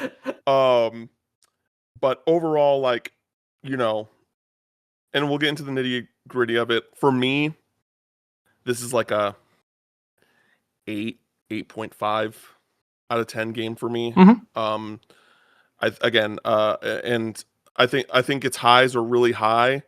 Um, and without getting into spoilers, directly, when it does start doing the things and like really starts trying to tell the story it's trying to tell, um, it's a bit, it's a bit messy. Mhm. It's a bit messy for me, Yeah. where like I watched the end of Act 2 as well as like the third act of the game multiple times to make sure that like all these things I was questioning, all these things that I was unsure about if it was like explained or if it wasn't explained, Right. um, just to make sure that I didn't come in here and like show my whole ass being like, oh no, this was Yeah. like I was like I got to double check because All a right. lot's thrown at you, a Yeah, lot's those are thrown a at lot for you you. And I will narratively. say, without getting into the specifics of it, which we'll do during spoiler, um, the one thing I will say is absolutely, I think the game's writing has a pacing problem. I think there's a big reveal that should not have come as late as it does in order for certain things to work. And I agree. Like there is a lot that gets thrown at you in some places, and depending on, and there's some stuff that's kind of hidden away in ways that shouldn't be, in my opinion. Oh, So I know what you're talking about. I know what yeah, you're like talking about. there's definitely some. I think there was absolutely a way of doing what they wanted to do with this story, and lay the trail for it better, as well as uh, just pacing the information and letting the emotional impacts of some stuff like work better. Um, Yeah, yeah. and I will say this before we get into spoilers because this is really like the last thing. Honestly, like one of the most offensive things to me in this game, or like probably the only thing that's like offensive to me in this game. Um, that I just don't like when any JRPG does it. I didn't like it when Chrono Trigger did it, even though that was like a tame version of this. Uh, Um, but I don't like it when this game did it. Is that like the game basically starts at the beginning of Act 3, like in the sense of like now you can go wherever you want, and this map is massive, and there's so many different things that you yeah, can do. There's all these optional bosses you can do. sure. Like imagine, for those listening, imagine Final Fantasy 7, but you leaving Midgar is the beginning of Act 3. Yeah. So I That will. is what I Clair Obscur does, and I it's insane. I will say, I actually think there's a thematic reason behind this design choice, and I kind of dig it. But that's spoiler territory, so we'll have to get there. Like I get what you're saying. Yeah. I do not. I don't care. I don't care. Yeah. I do not care I did. because I disagree with you for the most part. There are a couple things that are optional in Act 3 that I don't think should be. no, But that's it. 100%. Like there are these, yeah, and that's the Chrono Trigger side of it. Like there's basically like there are side quests for characters of the in the party that are completely optional. Yeah. And Um, they should that not be. should not be. Yeah. That should not be. The other optional areas and like the extra stuff you can do there and a lot of the super boss stuff, I totally am down for. Being like just dropped at the end there. But I do agree that like the character side quests really should not have been locked that way. Because even Chrono Trigger at least gives you a bit of a nudge to do that. It's very like not pushed at all in 33. Like you basically start Act 3 and it's like, all right, cool, you can go finish the game now or not. And it's not Yeah, even you really can made finish the game fully now. obvious. Yeah. You can finish the game now, or you can again. There's just so much different stuff that you can do. Yeah.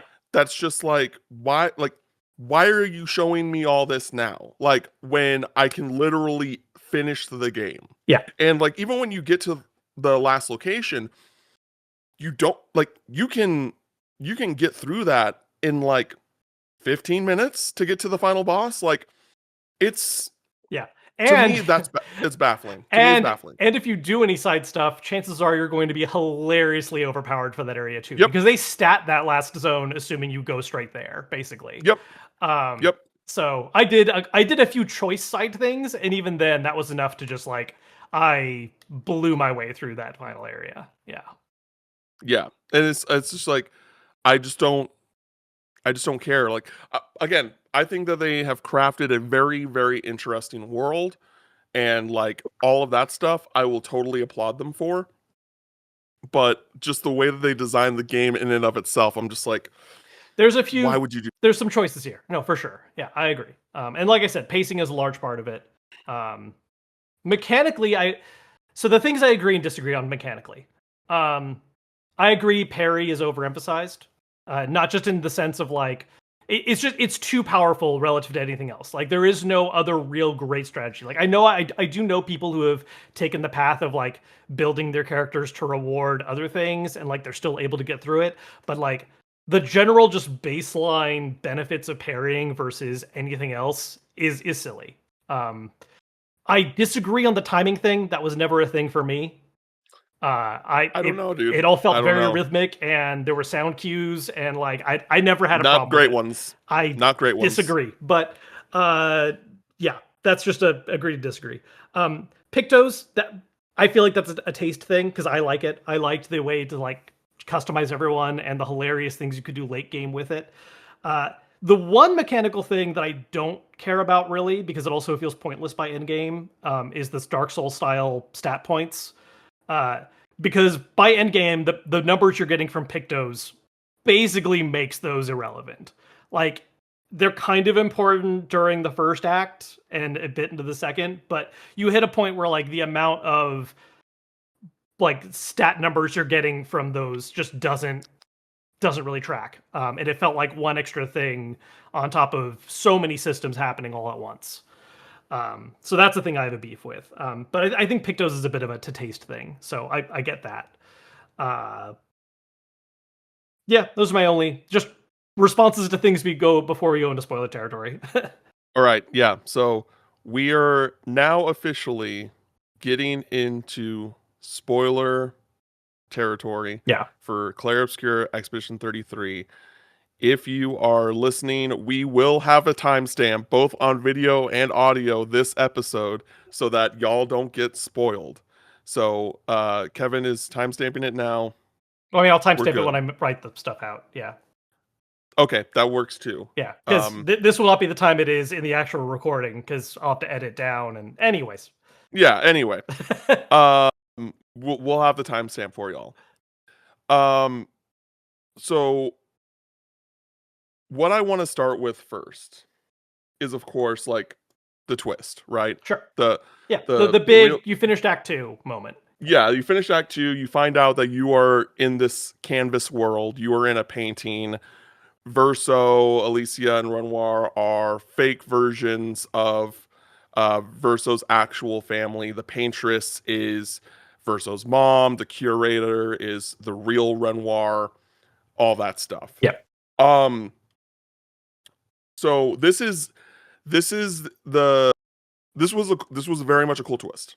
Very much a cool twist. And especially watching Act 2 again, it's like Seeing a how lot of the dialogue. It's like, oh, I know what you're talking about now because I know what the twist is. And I think the concept is cool. I think the execution is messy. Yes. I think that there's a lot of questions that just don't really either as the game goes along and like certain actions are made, like it feels like that there's a few instances of like because the plot demands it, not because like it is explained.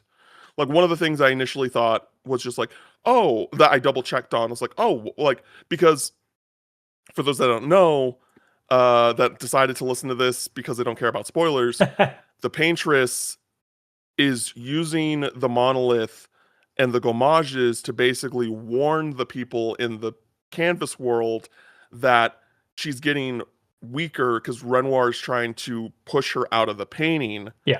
And she's getting weaker and she can only like protect so many. So it's actually like a double, like a flip, right? Where they think that she's like a bringer of death when she's actually protecting. She's which the I think is one thing holding off. Very cool concept. Yeah. Again, super cool. Yeah. I love this. And then like when you defeat the paintress, you basically stop her from being able to protect everyone, and Renoir is starting to gommages everyone except for Verso. And like the Verso. Yeah. He gommages everything that is from the original creation of the painting. Because Verso and a couple of the characters were made by the paintress, they remain unaffected. Yes. And because basically like in the real world, which is basically just they're in Paris, their family, specifically the women, have this painting ability that can make these magical worlds through paintings. And then like Aline, the mom, she teaches it to Renoir, and then I assume teaches it to Verso, or Verso can just has it because she's Elaine's kid. It's considered a family tradition, and it's implied that they're literally a clan. Like there's like organizations because they refer to themselves as the painters, and that's even part of the reveal is that like part of the reason why things are going down is because the writers attacked them, and that's never further explained anywhere who the writers are, what their like goals are. That's just like that's what's happening in the real world, but we're not focusing on the real world, we're focusing on in the painting. So anyways, but yeah, that's a thing the whole family does, because that's even a thing with Verso, is that he's forced to be a painter, and he doesn't really want to be. Like he expresses the fact that he actually really loves music and he wants to. He wanted to like develop that talent. They're like, no, we're painters. Like that is what we are. We are the painters. So like you have to learn and develop the skill as well. Yeah. Yeah, that's interesting. And like definitely because before I finished the game, they said like, oh yeah, there's other stories to tell in this world. I'm just like, how? Like, I was like, and then you see, and now I understand. Like, oh, okay, this is how they do it. Yeah. It's just not going to be in that world. It's not going to be in it's not in the painted realm. Yeah. Yeah, it's not in the painted realm.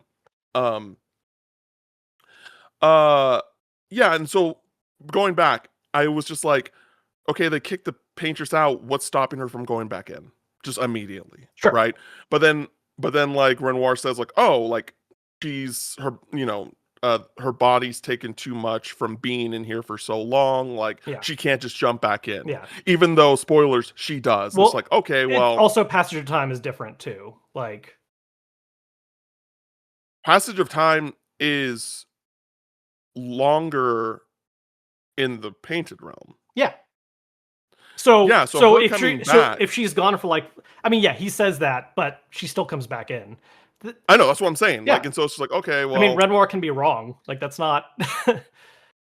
Yeah, her body's taking too much, and she no, still throws no, herself back we in. can't Like pretend. let's. We can't pretend like Renoir is this guy that knows about all the painting stuff and then is wrong about this one thing. Uh, Absolutely not. no, but he's an overbearing, protective father that wants everyone to give up, quit, and like rest. And the mom goes, "No, I'm I going back don't. in."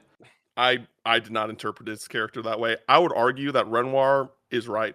Yeah, but he's also an extremely overprotective father. Like that's the whole point. Is he's trying to keep the family together and doesn't do it because here's the thing: he's right, but he is absolute dog shit at talking people down in emotional situations. His whole thing is like, "Hey, you're all doing stuff that's bad for you, and I'm gonna make you fucking stop." And I agree with him. They're all doing stuff bad, but he does a shit job of organizing it, and that's part of why he's the antagonist. Sure. No, for sure. Yeah, There's a lot to digest about who the antagonist is in this game. yeah, Because yeah. But I think that no, I think Renoir is definitely an example of like video game antagonists that weren't wrong. yeah. I very much think that he was right in about everything he was saying. Like Sure. and so but no, like the idea that he was wrong about this thing, no, I'm sorry. Like you can believe that. I don't. I just I'm don't. sorry.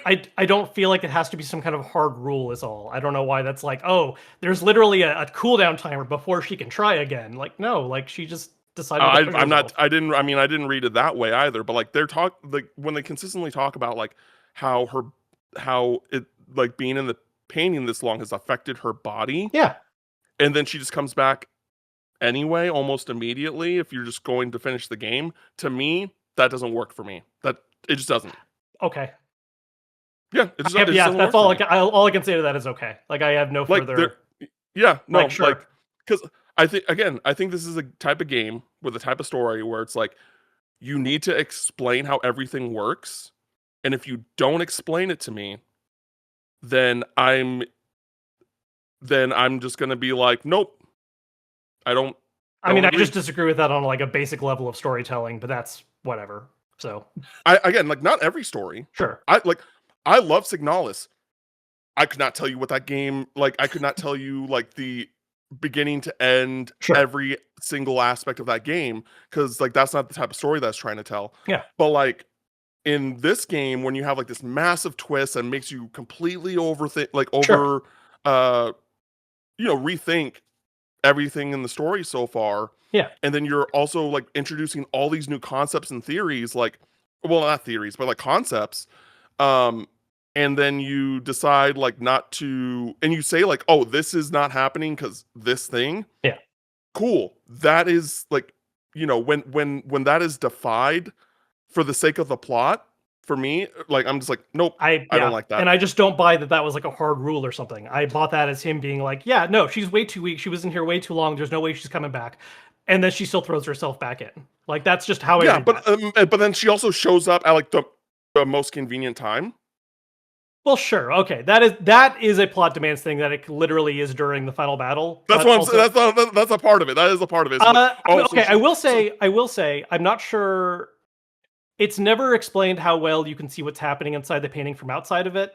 Like Cleo kind of like talks about that a little bit when like having Alicia go in. Sure. So it could be that like she can see what's happening in the painting and decides to intercede when she's able to, which time dilation stuff like Which that is always a again, headache, but knowing the situation, like her knowing the situation, she would have. I thought to me, it'd be like, she would just hop back in. Like she just hop back in immediately. Mhm. That's the thing, yeah. So that's weird to me. Um and then like another thing, just like I sorry, a spoon just fell. Um I I don't like how easily Renoir like just flipped at the end of the game. In the sense of like, okay, you convinced me. I'm gonna go leave the painting now. It's just like I mean, you after a multi-stage boss fight and he gets repeatedly like beat up, like what? Like that's what the he whole left on his own accord. yeah, after being beaten. Yeah, but he still was just like after the boss fight, he was still just you can't stay here. Yeah, Like this world needs to go away. yeah, Like and then he there was just still like a sure, confrontation. yeah, and he doesn't leave just because he gives up. He leaves because Alicia convinces him that she's not going to stay. And I don't think it was convincing enough based off of what he's like, based off of like how he was saying and how he was talking and like everything like that. It didn't feel earned to me. Mm, It just didn't. And okay, that, and so like, and again, like these are completely subjective. yeah, Like this is completely personal. Like, for sure. um, yeah, it just felt like, because I rewatched that particular scene. Like, how do I feel about this? Because it just feels very like, all right, okay, like like I want to trust you, but this, and it's just like, it, and like I, and even Verso says later on that he knew that she was going to stay in the painting. Oh yeah, yeah, because Versa wasn't convinced. That doesn't mean that. No, no, no, Renoir. He Mm, says that he said he saw it too. He mm, saw that you were still going to succumb to the painting. sure. He still dips out. It doesn't make sense. Like that's what I'm saying. Uh, anyway, so that like that part, I was like, nope, don't agree with this. Um, and another weird thing, going back to the painting version of Renoir, Hmm. doesn't make sense. But like he's like, oh, I can't lose you again, or like blah blah blah blah blah, and he's just like, and then he literally says, quote, if saving you means losing you, what does that mean? Like I feel like in general that I feel like that there were multiple like dialogue lines in this game where they're written in a way that they want it to sound compelling when it actually doesn't make sense. Because it's like you're talking about like how you don't want to lose him, Hmm. but then you're deciding if saving you means losing you, like so you don't care about losing him. Like I just don't understand, and so I just don't understand that Hmm. that concept of just like you just said that you don't want to lose your son, but then you're gonna fight him with the intention of killing him to save him. Well, okay, so a couple things there. Um, One, if he doesn't do that, he loses his entire family. So he loses everything. And two, Aileen could absolutely remake him. Like that's the thing, right? Like he doesn't want to kill this version of Verso, but he knows that that's recoverable because he is ultimately a pawn of Aileen. And protecting Aileen and making sure that that version of their family stays intact and alive is his number one priority. So if he has to kill Verso to prevent him from undoing all of that, and then just get updated Verso from Aileen later, fine. Okay, okay, sure. Yeah. I'll I can concede to that. I can concede to that. Other things that mind-boggling to me. Well, so here's one thing I will say from the beginning. I definitely think I can't say when it is, Hmm. but I feel like that there's a point in the game where it just feels like that this everything that happened to Gustav just like didn't matter anymore. Do you get what I'm saying though? I mean, it's tough because one, he's not around. Yeah, but like this whole game is supposed to be about like grief and Yeah, like accepting like sure. things and like the themes, like, and I just feel like that there's a decent chunk of this game where it's just like, all right, like there was a character that died that I mean, like so Mael is still yeah. struggling with, like, So I mean, going through Act Two, you hard open with them dealing with that, right? Because like they literally make a grave for him. And then it is a repeated thing that during campsite visits, Mael writes in his diary and journal and kind of yeah, writes to him outside as of the part of that. journal. The journal Um, is part of that. Yes, that's yeah, fair. that's the way they mostly keep it alive because you're also primarily playing from Versa's point of view at that point. Yeah. Um, and then during Act Three, aside from the journal, that is also a central part of finishing Mael's side quest, which I 100% agree should not have been an optional side thing. Yeah. That needed to be part of the main plot progression. I don't know Yep. why that was. Again, I'm cool with most of the late game stuff being optional and thrown in, but I think the character ones, and especially Mael's, that should have been like the thing you. There should have just been like, oh, we need to go get the power of the third. I forget what they're called right now, but the things that Real Renoir made. Um, his painted versions of everyone that were much more uh, what's the term I'm looking for? Not abnormal. What's abstract? The abstract takes and all Oh, of his family members. I can't remember the names of them, but like her side quest, you go visit hers, which is the climber going above, and it's like you could have just given us a plot reason that we have to go to the climber and like get that thing's power or something, and then we could go fight Real Renoir. Because like sure. that just felt like a plot beat that needed to be core to the game because that does deal with the Gustav thing more, and it feels very bizarre that whole revelation and tangent is just like not a thing you have to experience. Another, because the plot demands it, that I think was bizarre. And I get why they did it. I get why they did it, but it's not explained well, and I think it's a little dumb. When Mael brings back Lune and CL but doesn't bring back Gustav.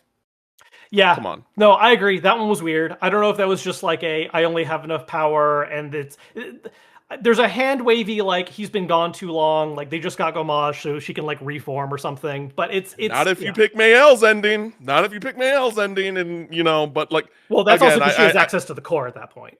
well, no, but here's the thing, like, it's just hard to hand wave. Like, you couldn't have brought one more person back. Right, but I'm saying it's You because know? of like the time passage because Gustav's been No, dead longer. Yeah. yeah, and I just, I know, but I do you, agree. I overall agree. I yeah, think there is a yeah, hand wavy. There's enough suspension of disbelief to hand wave like that's why they couldn't. But I do agree. yeah. That is I mean, 100% a because the plot demanded. Yeah. yeah, because the plot demanded it for sure. Yeah, so that was something. That was something I was just like, come on, what are we doing here? um, and yeah, those were all like my main thoughts about like everything leading up to the ending. Hmm. Yeah. Um, so how do I explain the endings? I think that the more interesting ending is Mael's ending. Hmm. I like Verso's ending more. Yeah.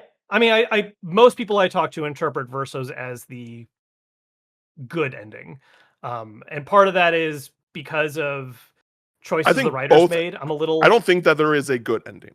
no. I think that's the intent, but I think they dropped the ball a little bit on depicting them as equally um, harsh. The endings or their stances, Their Mael and Verso's endings. stances. Their endings. Because That I will agree with, yeah, but like I will say at the time of like their philosophical battles, sure. um, dialogue to each other, I was like, both of these sound wrong. Like Oh both of yeah. these, No, it's both not of meant to these be. Yeah, I do agree. not. Yeah, Yeah, both of these, what they're saying, like part of them are right, but yeah. part of them are Well, wrong at the end of the day. yeah. And Because the big yeah, problem is none of this would be an issue if like Mael could just leave. Because that's even part of the promise, right? Is that they'll keep the painting around, but like Mael needs to not spend all her time there, or Alicia needs to not spend all her time there, and she can't. yeah, And so that's where the problem comes, right? And it's ultimately I will say I normally don't love last second choices in games. Because I don't either. I'd rather the writers like just like, what are you trying to tell me? But in this case, the choice is what they're trying to tell you. And it's kind of like a litmus test on the player, right? It's like, you've gone through these stories, you've gone through these people dealing with concepts of grief, and then here's this kind of final problem that it's like, all right, who do you think's right now? Neither of them is 100%. Both of them are kind of slightly unfulfilling endings. There's going to be things about it you're not going to like, but at the end of the day, which virtue are you going to like more champion? And see, here's and I the like thing.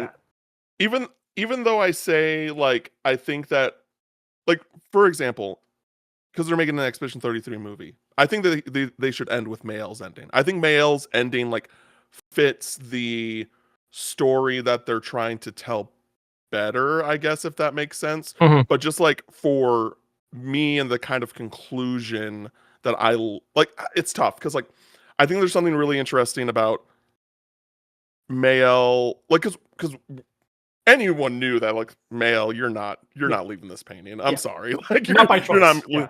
you're not leaving this painting. But, like, this idea that, like, oh, she's brought everyone back. She's created this perfect world for her, and Verso, like, is the one person that knows that he has basically been enslaved in this world Yeah. to her. Is that's a really damning and, like, Yeah. Well, and it's like it's like a like a big exhale type ending, yeah. right? Like, where it's like, damn, Well, and like, they intentionally do that like discordant note that he plays, and then you see like the cracks in her skin suddenly, like oh the yeah, change in like, you see that depiction. she's like, Yeah. she's like, oh, she's the paintress, and she's Yeah. like, yeah. Um, I think that all of that is really interesting, and but I with Verso's ending, I just feel like, even though I think that, again, it's a pick your poison. Yeah. Like, again, if I had to philosophically uh assign myself to one of these two ideals, I am going to go with Verso, Mhm. because I think that there's something that's unhealthy. It's unhealthy, like, Yeah. Mael's Yeah. mindset. 100%. Um, but it's also just like, oh, you are basically killing all of these people. Yeah. Like, you know, Yeah. it's just like, oh, are these real people, or that kind of No, mentality? that's absolutely a part of the problem as well. Yeah. Yeah, And exactly. especially because you know more Um, about those folks than you do about anything in the real world at that point. yeah, and this is like, no, this is outside of Alicia's point of view. This is just like general, like, looking at everything Mhm. objectively, I guess, of Sure. the best way to explain it. Yeah. I'm just saying you as the But player, like in that yeah, interaction, like you know more about. Yeah. but the other thing I'll say about that is that I thought that Verso's ending, not particularly about what happens, but just, like, kind of how Renoir talked about, like, how, I guess, like, torn apart the family is. Mhm. And I don't think that that ending showed that. Mhm.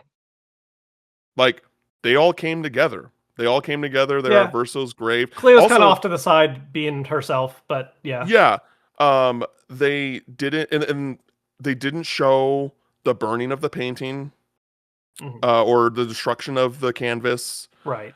which I Yeah. think It would cuts have been straight. important to do. Yeah, it cuts straight to the funeral, and like that's really all the scene is. Like it's a very, like that's just the focus. Yeah. Yeah. Well, is it a funeral, or is it just them visiting his grave? Well, it's them visiting his grave. Yeah. Sorry. Okay. Yeah. But here's the thing. They also do show, like, all of the characters getting gomaged, right? So, like, I guess that is supposed to be like the visual representation Mhm. that, like, the canvas is Well, I gone, mean, or Verso literally kills the soul of it. That's oh, so right, yeah. right, yeah, That yeah. you see that That happening so from the canvas's point of view. yeah, yeah, Yeah. yeah. And so, like, yeah, it's one of those things where uh ultimately, like, I side with Verso. I just think about the way that he went about it was wrong. Oh, Verso just And, like, there's Verso's not certain a good things, person. like, no, yeah, Verso is a low-key antagonist, Yeah. like, as well as Renoir. Like, they're just two different kinds of antagonists. Mayel, like, she just, like, I can understand where she's coming from. Like, well, I can't understand. I'm not like a disfigured, disabled person, or but like Dealing just with thinking loss and from grief. Yeah. just trying to think of that viewpoint, but like it's just one of those things where I just don't um yeah, it's just like you can't live in a fantasy world. You just Yeah. can't live in a No, well, fantasy world. it's meant to be, it's somewhat analogous because that's what makes it more complicated, right? Is it the fact that it's like, how good is her real world life, and is that something that she would like enjoy being a part of at the end of the day, um, Yeah, and uh, but her relationship to the painting and being inside of it is absolutely uh, a parallel to addiction, right? Like it's yeah, refusing to come back to reality or process or deal with trauma or grief, and instead to just let yourself waste away in this space because it's what makes you feel good. It's the immediate, serotonin, and not trying to actually address any kind of core issue. Uh, and so, because that is part of how they try to, I think, make it feel more complex, is a the fact that, again, how she is disabled and disfigured as a result of what happened in the real world. And B, the fact that they kind of make it a central point that's like, oh no, the thing that's running this whole painting is like the soul of a child that's not allowed to rest. Like that's just like it brings back the classic problem. I forget what they call it, but it's like the damned child's like soul that keeps a society like running. It's like, oh, we live in a perfect society, and it's all thanks to this one kid that's like enslaved, captured, and constantly suffering. And you can put him down, but then their perfect society ends. So what do you think is the right action? Do you maintain the perfect society, or do you put down the suffering child? Uh, yeah. So it it's one of those things where for me, and I want your perspective on this, because that the boy in the painting I struggled to like fully grasp at uh, first. Um, so is the idea that Verso painted that as a young child? yeah, that's why Okay, Aline's attached to it. that's Is because why that SKA and yeah, yeah, it was his first painting. yeah. It's his first full painting, and so that's Well, it's why Aline. only his only painting. Yeah. And so that's why Aline is so attached to it and wants to keep it around because it's like the last piece of him that's left. And it's not really a thing said out loud at any point, but it basically becomes implied with the boy that, uh, when he created the painting or whenever they make some kind of world, there's a part of themselves that's left behind. And so that boy was like the imprint of Verso as a child when he made the painting. So that's true Yeah, Verso in a sense. Like that's a yeah, remnant of true Verso, that is what's powering the whole thing. And and that whole final scene is like, yep, I'm still painting because all these people want me to still exist and keep painting, so I'm not going to stop painting. And yeah. yeah, and so Painted Verso wants to put him down to like end it all. Now, there is one thing I want to talk about regarding Aileen, that don't make me forget. Okay. But I want to focus on this still. Um, do I guess like because the thing is that that's weird to me is that if this is his one painting and he painted it as a child, like he died when he was 26, Yeah. and so it's just like, what were you what were you doing all that other time if the family was like forcing you to be a painter? Right. Like, Uh because we know that he still had musical talent. Like he yeah. still like had a musical hobby. Yeah. But like here, like the idea of what you're saying, which you said was an implication, which may not be as like strong armed as we initially thought, that like they forced him to be a painter. If that was the only thing that he painted, then like he probably didn't paint a whole lot I then. uh I mean, it's also implied that he spent a lot of time there, and so I don't know if that's a thing where it's like you paint, but then you also maintain and grow the thing over time. And so maybe that was his first painting, and Well, all he like Renoir kept building. No, Renoir talks about Renoir's how they made hundreds of canvases. Yeah, Renoir and Aline, yes, but they would also constantly destroy them afterwards. Like they would keep moving on and making new things. Where perhaps in Verso's case, he made this canvas and it was his only canvas, and he chose to just keep But maintaining that. why would they destroy them if that's their job? Like, I get like the thing is that I Well, understood like why they would destroy this canvas, right? yeah, Because there's a emotional tie to yeah. this canvas because it's versos and stuff like that. But like these other canvases, like if their job is to paint, they're probably selling these paintings. Like that's probably how they make a living. Like I mean, they didn't say that they destroyed these. Yeah, they said they moved on. They would not stay. They said in they any, moved on. Yeah, they would Yeah, not yeah. stay I in was any gonna say, like, I particular don't one. think they destroyed these canvases because Yeah. then that would be a huge, like, what? Like, Yeah. Well, but part of the use of that is that Alicia is so connected to the people in the painting, whereas yeah, Renoir, 100%. especially Alina's more so, is like, no, like these aren't people. Like, what do you? This is all like none of this matters. Like, this is all Yeah, fantasy. no, Get rid of it's it. kind of like the whole thing where he's saying like, I'm doing the thing that she taught me to do, not like how she, because like her perception, her subjectivity can change, Yeah. but like when she taught me this, she was in the right headspace. She Yeah. wasn't like, compromised in a way that she is now. And so again, Renoir Renoir's right. Like Renoir's right. Yeah. And I will stand by I that. mean, Like, yeah, is he he's definitely, overprotective? yeah. For sure. Oh yeah, and yeah, I agree with him for the most part. It's just he does a terrible job of trying to explain or do anything. He strong Definitely. arms his way through all like trying to, yeah. Uh, However, I do think an important aspect to highlight there is again because you as the player, uh, there's the question of whether or not the people in the painting are people in a true sense, right? Yes, 100%. And that's what Renoir is definitely antagonist to. Is you might think he's right in terms of how Alicia is not in a healthy headspace, but his absolute disregard or care for anyone else inside the painting, is meant to be part of why he's an antagonistic force. He would destroy everything to bring his family back.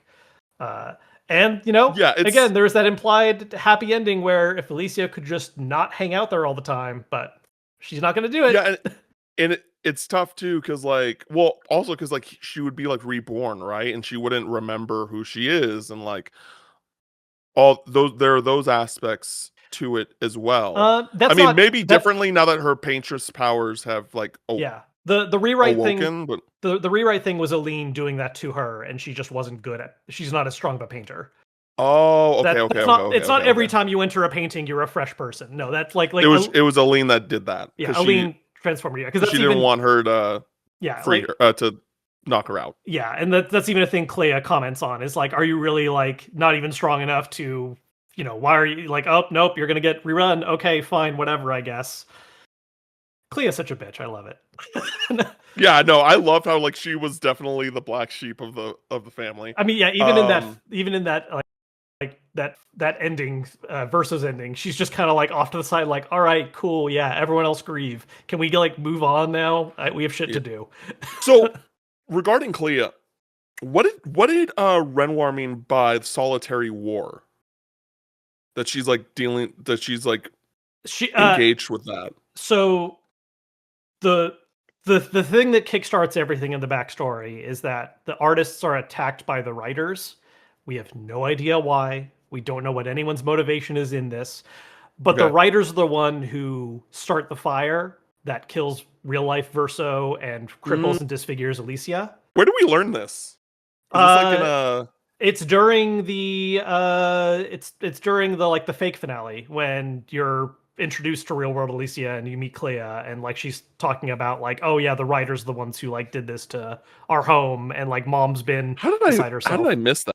I'm not Interesting. sure. I think it was during that scene. Anyways, but yeah, so that's what they're referring to because Aline's too busy losing herself in the painting. Maëlle is being sad in real life and then loses herself in the painting. Renoir is trapped in the painting trying to like fix everything and take everyone else out. And so Clea is left on her own to be like the one person in charge of trying to navigate whatever real world war, Cold War, whatever rivalry they have with the writers are. We have no idea what any of that ultimately means. We don't know if they are literally the only painters or if they're part of a larger painter guild. We don't know what the writers' abilities are or why they have beef with the painters. That's where like the multi-game thing comes in, is where we would probably see multiple titles that reveal bits and pieces of this greater world. Because yeah, it's revealed to be Paris, but definitely not real world Paris because people don't have the ability to make paintings that come to life inside of them. So sure, but it's Paris. It's real world Paris with people with magical powers living in it. Yeah. So it's Okay. yeah. Now this is this has nothing to do with the story itself and the story they're trying to tell. I just thought it would be cooler if they went this route. Mhm. Because Aileen is the one who creates her family in the In the painting, painting. yeah. Oh, also, do we know what happens to Clea's version in the painting? Um, I believe Clea didn't get one, which that might be its own telling That's thing. crazy. That might be its That's own thing crazy, about family actually. relations. Because there's stuff about real. So this gets into the hidden boss stuff, and I just don't know. I think it's a thing that like there might have been a painted version of Clea, and Clea herself like took care of that. Because there's the super boss is a character that's manipulated by Clea and like ended up being trapped afterwards. Okay. That's all lore you get from doing those dungeons, and that's stuff I don't know firsthand. Like I've got Okay. glimpses of it from people, but I have not delved into that part myself. Because that's most of the bonus lore there is like learning things about their first attempts to like get a lean out of the painting and stuff with Clea. So I just don't know that as well. Okay. I'll look into that like just through YouTube or something. Um, I think it would have been really cool if the versions of the painted family were not like carbon copies. Mhm. From when it comes to like personality, Sure. because these are being created by Aline, Yeah. so they should be created from her perception Right. Which, of these people. that version of Renoir isn't trying to kick her out, but he does still have the same kind of hard nosed, like he is still a stubborn old man kind of thing. Yeah. Yeah, but it's one of those things where it's at least what it sounds like is that they were still created and they still like the things with the expedition being in like Expedition Zero, like those had actual like intentions before like realizing that they were connected to the paintress. Am I wrong there? I don't fully remember the lore on like all that aspect, to be fair. So Okay. But I'm yeah, not I'm not sure. I like because I think that like when Renoir knew the truth of like, hey, like this is a fake reality, this is your family or whatever, he wanted to protect that. Like that matches Renoir's like, Yeah. uh outside personality. I'm just saying more of just like in the sense of like character work, like the I just wish that it would have been cool. It would have been cool. It's not like a wish. It's just like it would have been Yeah. cool I if it was just like there were these characters, but they were created from the perception of the mother. So like they acted differently because that's how the mother saw them. That's how yeah. Aline saw them. I mean, I will say I think there are some differences in how outside of motivation. I think there are some differences in how like painted Renoir acts versus regular Renoir. Because like regular Renoir actually does show a degree of like compassion and empathy and care, whereas painted Renoir is extremely stoic at all times, outside of like getting a little angry during the final confrontation. Okay, Um, I don't know if I agree with that, but yeah, no, I mean, absolutely. Like when Renoir first like is back under his own faculties and sees Alicia, like he shows so much like immediate emotional connection to her and like happiness to see her that you never see out of painted Renoir. you also never get to see Pinot Renoir in a scenario like that. I mean, again, he's clearly trying to not kill Verso and then dedicates himself to killing it. Like I don't know. And he was I just like, yeah, like there was still like some warm energy every time he saw Verso to him, even if he like didn't agree with. but not in the uh same kind of like not in the same kind of openly affectionate way that real world Renoir was, though. Yeah, I mean, I think it's tomato Yeah, I for saw them me as on different that one. characterizations personally.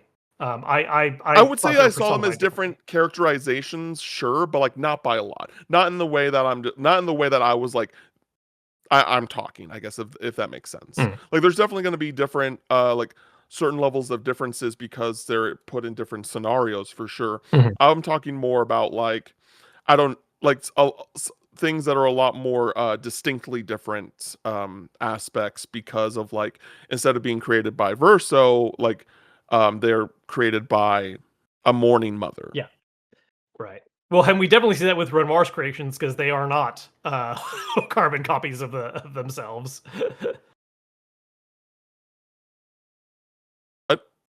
I'm confused. Renoir's paintings of the family. Yeah. Yeah, just how they are extremely different from, because they're like abstract takes on them that are much more monstrous and huge and weird. Oh. Like Okay. Visage is Verso. The dancer is Aline. And the climber is Alicia. And then I forget if Clea. I don't think Clea gets one either. They just don't like Clea. Yeah. I mean, yeah. Clea's a fun character. It's like, yeah, like I kind of hate him for saving you, but I also hate him that he did. Like, it didn't. Like, you know that. Like, I love him for it too. It's just like, oh, yeah, that's an interesting perception She's a perspective. yeah. She's a bit more of a calculative person, and definitely not as emotionally available Yeah. as the rest. It's No, definitely because not. Renoir at least understands that people are compromised. Clay's just sort of like, what the fuck are all of you doing? Like, we have stuff Yeah, to like do. Like, what is he's dead.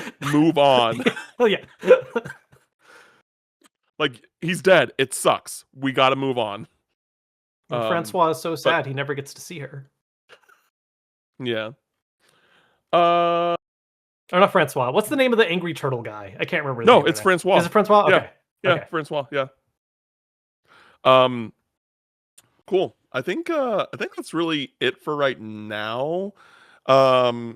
Which we did do Yeah, a quite a decent bit. amount. We're definitely gonna do another like full on spoiler cast, like closer Yeah. to like probably a 1 year later type deal, and get like more people on to do Yeah. because Like, grab I one want more to get negative voice and one more. more positive voice or something. Yeah, I Just want to get really, more yeah. perspectives. Good luck finding a negative voice. And to Uh, be clear, your boy I Will. still. Oh, really? Yeah, he and I were talking about it, and he was not hot on it. Interesting. Yeah. Okay. And to be clear, I still like overall enjoyed the game. I understand why people praise it the way they do. Yeah. I just think that like we need to do a little bit more critical thinking when Yeah. because I mean, I just feel uh, I just feel like that, like, I don't know. To me, it feels like that there's certain aspects to the game mhm. where it's like, oh, this is really, really cool. But then if you think just a little bit more into Sure. it, there are Oh holes. yeah. No, there's absolutely holes There and pacing issues. I will and say, I just feel like, again, kind of we were talking about before, but before I finished the game, yeah. the way that people talk about this game is that like this story is perfect, flawless, no holes, I like don't that think type of that's thing. I don't think that that's as common of a take as you think. I think that's social media amplifying certain voices, and I've talked to plenty of people who really like this game. It's their game of the year, but they also absolutely see the flaws in it as well. That's good. That makes me Yeah, happy. like Because yeah, no, again, like every time I see it, like obviously they're not talking to another person about it, sure, so like no one's really challenging them, but just the way they talk about it is just like, yep, this is one of the greatest games ever made, and yeah. da da da. I It's think like, that's well, honestly just the pitfall that social media is the worst way to communicate ideas and have conversations. yeah, I think some of those are people actively doing engagement bait, and I think some of them are just sharing their hype visibly online and are either cooling off about it later, or as we've discussed before, it could just be that, hey, this is someone's first time playing an RPG like this, and like, congratulations, welcome to the genre. yep, yep. Um, Now we're gonna get into the topic of the show for this week. Uh, we're gonna do something a little fun here. We each created a list of 25 games for each other, and we're gonna go. We're gonna run down the list, King of the Hill style, and we're gonna see, just get a better taste of like how what games we prefer over others, because I think that we over the past 50 episodes we've learned a lot about the games that we like, and the games that we love, but maybe like not know which one we like over the other, and I think it'd be a really fun experiment. I said this to Kevin, and as we made our lists, that we're not like basically we didn't put anything on the list that we would maybe consider each other's like top 5 Yeah. JRPGs, because then that's just not fun. Yeah. That's just I mean, that's like, just gonna be like, you saved that for the end, right? Like, that's the 25th game to do at the very I end didn't. of the, I didn't even do that. I No, was I like, know, I so know. I was like, okay, I'm not putting Chrono Trigger on the list. Yeah. I'm not putting uh some other like JRPGs that I know that Kevin like absolutely. Oh, like I didn't put like Final Fantasy Tactics on the list. Mhm. Like the ones I know that he will probably ride the entire way through the Yeah. list, because that's not fun. I did like games that I know that he likes a lot, but like I don't think is like in his top 10. So I didn't like put Persona 3 on the list.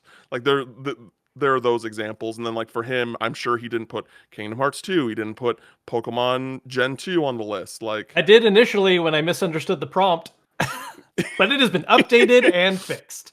yeah. Which was much So, harder to do, by the way. I was like, oh yeah, I can list 25 games here, easy. And then when you mentioned that, no, like we're doing it to each other, I was like, oh crap, I need to redo this list, and I need to remember games that you like but don't necessarily love, because I know all the stuff you're super into. I legit had some moments while making this list where I'm like, what has Cam played? Like I don't like shit. Like I can name games, but can I name 25? So yeah, and these are all JRPGs, right? yeah, I didn't. Yeah, Okay, they're okay, all okay. JRPGs. Yeah. Oh no. I mean I haven't played outside of Elden Ring. I haven't played any Souls like, so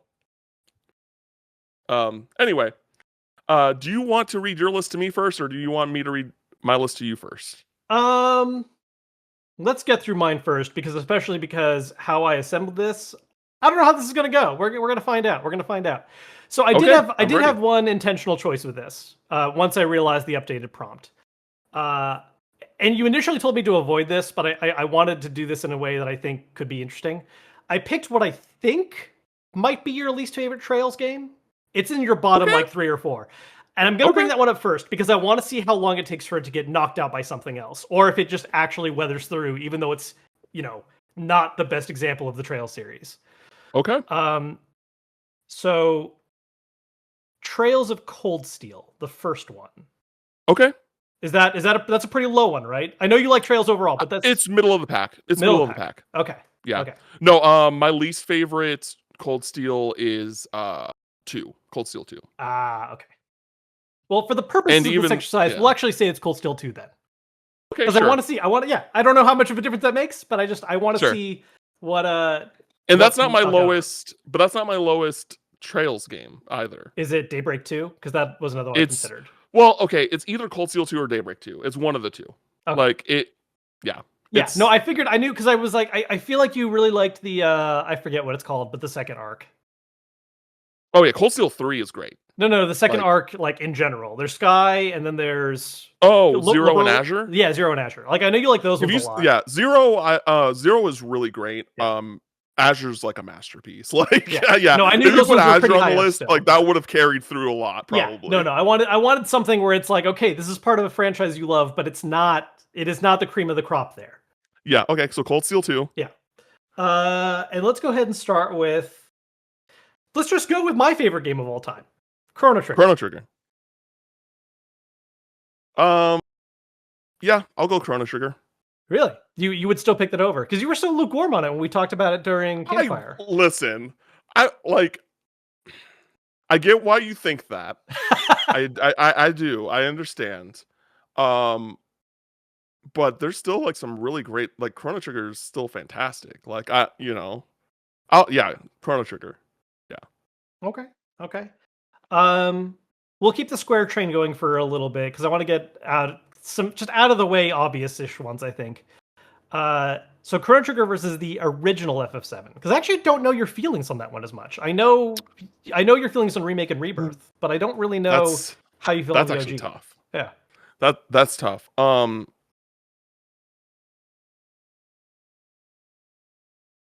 I think I'm gonna have to go.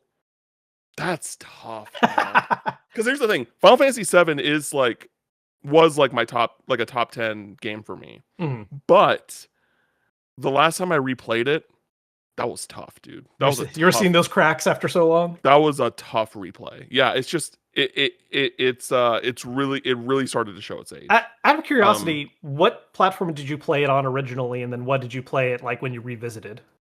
PlayStation and then PS4. Okay, so you did play it like on original hardware first, and then going back was Yeah. Because I always wonder sometimes, like I know we give credit to like, hey, it's great that this is available on a modern platform, but I do sometimes wonder if there are things lost in transit, even if it's yeah. Anyways, that's a whole other thing. Yeah, I just think that like I think this might be just a PS1 thing where I just feel like those games just feel they it has this like weight to them when you play them that it's really hard to vocalize. It's the early years of figuring out 3D, especially in the case of like FF7. Yeah. And I also think those visuals in particular, and I can attest to this because I have been playing Legend of Dragoon on the little CRT back here. They really did rely on CRTs to make it like work better. Like I think people have that association with a lot of like 2D games, like pixel stuff, but also a lot of those very early 3D games, like it makes a difference having it with like scan lines and all that kind of display tech versus the kind of cleaned up thing we get in remasters today. Yeah. I think I like Final Fantasy VII more, but like, and it might be just because I played Chrono Trigger this year. Like, Chrono Trigger has aged better, definitely. That's kind of like where my head's at right now. Yeah, like you feel objectively it's the aged better game, but this is you picking for you at the end of the day. Yeah, yeah. And like when I think about like the party, like Final Fantasy VII clears for me. Yeah, I'm gonna go Final Fantasy VII. That's Okay. tough because Chrono Trigger it holds up incredibly well. And there's some really great stuff with it. But just like speaking for myself, I'm gonna say Final Fantasy VII. Cool. And then we'll do one more square before moving on to some other franchises. I tried to go middle of the road for this franchise. Final Fantasy VII versus Dragon Quest III. Because I know how much you like Dragon Quest II, so I didn't really want to include that one. I think that would have been too much. I mean, 3 is like right next to it. So the 3 is still great. Yeah. Final Fantasy VII. Yeah. I love Dragon Quest. Like to the point where I want to get a tattoo and everything like that. I think that Final Fantasy. I'm always gonna love Final Fantasy VII more just as a IP. Mm-hmm.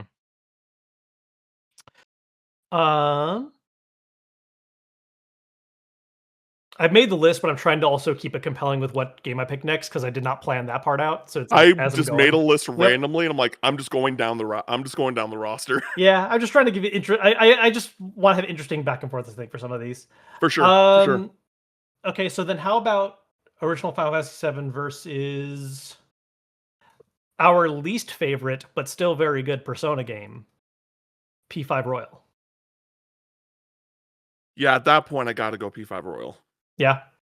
Yeah, it's just like if we were talking about Final Fantasy VII Remake versus Royal, that would be a lot tougher.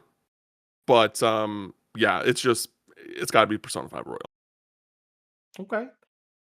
Then what about up against one of I don't think this is one of your top 5, and if it is, I really fucked up on this list. But that versus FF13 then.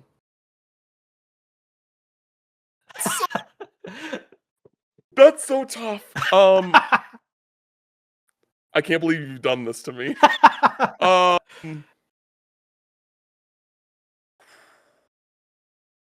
love FF13. I love FF13. I know you do. And I was worried about bringing it's not a top 5 game. It's not, to be clear, not a top 5 game. Yeah. But it's you certainly hold it in much higher esteem than the average person. I love Final Fantasy 13, dog. I really do.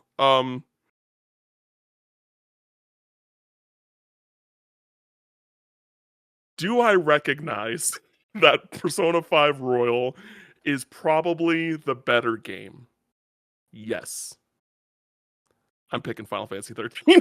I'm picking Final Fantasy 13. Okay. This one was a tough one because I wanted to give you a Pokemon, but I didn't want to do, Gen 2 or Gen 2 Sure. remakes for obvious reasons.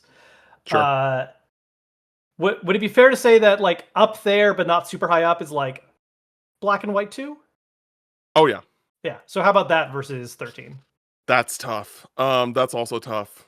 I'm probably doing too many you like too early because I have I a few do in there that are think more middle, but I do think that Black and White 2 is, and to be clear, we're doing the I know we're decently far into this now. yeah. We're not saying which game is better. We're saying which game we like more. Yeah. You know what I Yeah, mean? yeah. No, and that's even So, what I said earlier when you did Chrono Trigger versus 7. I'm like, it's what you pick. It's not yeah. an objective. Yeah. It's like which one brings you joy? Yeah. Final Fantasy 13. I do think Black and White 2 is the second best Pokemon game though. I would So, agree. So how about 13 up against 13's going to carry for a while, I think. Yeah, You got to get some I might have put it in too soon. Yeah. Yeah, you might have. That up against Yakuza 7. I love Yakuza 7. It's Final Fantasy 13. This is just gonna be 13 until like the last couple. Well, you could stay 13 the whole way because, like I said, I avoided putting any of your like super high up ones. Well, what about a new favorite? What about that versus Lunar? That's tough. This is a tough one.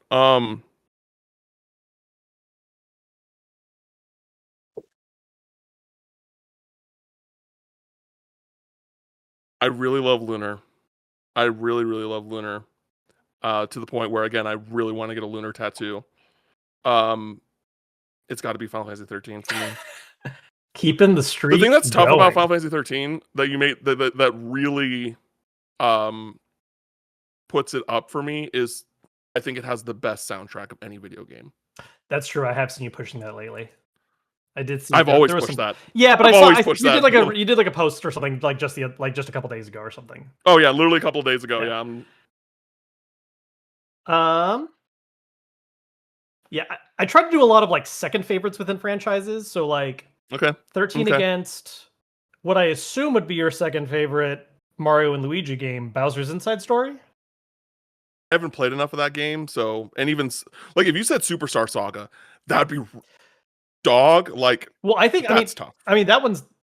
I assume that one was like part of your top 5 or like top 10. Oh, really? Oh, you always talk about it with top 10 games of all time or JRPGs? JRPGs. Maybe. Well, in that case, yeah. maybe I had too much of a high. So okay, Superstar Saga then. Like, I don't know what you just said because it clipped your mic, but you were going that's tough, dog. That's tough, dog. Man, Superstar Saga is probably the best paced JRPG I've ever played. Like the pacing is near flawless. It just, yeah, it's so good. I love 13 though so much. I love 13 so much.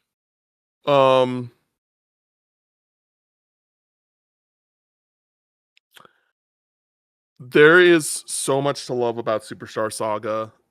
It is, even though it's an old game, it's just like so refreshing as a Mario game in so many ways. But I gotta pick 13. I do. I do gotta pick 13. Damn. Fire Emblem Awakening. Fire Emblem Awakening. Hey! That's gonna carry. That's a top 10 game of all time for me. Oh, is it? That's gonna carry. Oh, interesting. You never really talk about like Fire Emblem that much, so I didn't know how high of an esteem you have. So yeah, like Fire Emblem Awakening is was my first Fire Emblem, and I really just and in general I just really enjoyed it like all the way through, and then I think it has one of the best endings to a video game. I think like outside of The Wolf Among Us, I think it has one of the best endings to a video game alongside the first Trails game. Like those three are probably like my top 3 like endings of all time. Yeah. I definitely front loaded games you like. Okay, I'm gonna save a couple ones that I know you like for later. Then to make Okay. we're gonna knock some shit out for a second. Okay. Okay. uh, Near Replicant. I know you Yeah. like it more than Automata, but Get I that also shit know out of you're here. not. That was the weakest game you've said so far for me. That is madness. For me. Absolutely. No, I said I know for you. Cold Steel 2 maybe like comparable, but no. No. Uh, I'm pretty sure you've played this one because I think we've talked about it. World Ends with You, the original. World's End with You is really good. I really like that game. Fire Emblem Awakening.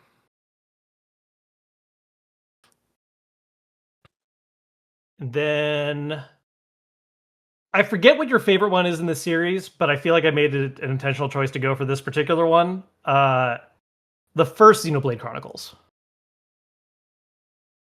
Um 2 is my favorite, Okay, without a doubt. that's what I thought. Okay. Yeah, two's my favorite. On Listen, I love Xenoblade Chronicles as a series. I'll always play the new one when it comes out. Going into this game, I heard from multiple people that it was low key one of the greatest games ever made. Um, and I personally just did not see it. Like when you find out like the twist and stuff like that, which I kind of already knew because I played 2 first. Like I was like, cool. Like I get why people really dig this. And then like I think Xenoblade Chronicles is the biggest offender of like if you are not at the right level, you're gonna get your ass kicked. Mhm. Like you know, in a way that is just like you should just expect from Xenoblade. Where like when I got to the final boss, I had to grind for hours to be able to beat him, Yeah. and and where I really did not have to grind. Like it was really well paced throughout the game. And then I got to that final boss, and it's just like, nope, go grind for 8 hours and come back. And Yeah.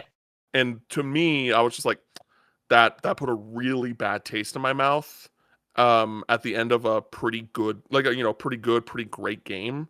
Um, that for me, like I think Xenoblade's like a solid 8 out of 10 game for me. Mhm. Um, and yeah, so I like Xenoblade. It is the one Xenoblade of the 3, not including X, where I have little to zero want to replay. Like I would totally replay 2. Yeah. I've already done it once.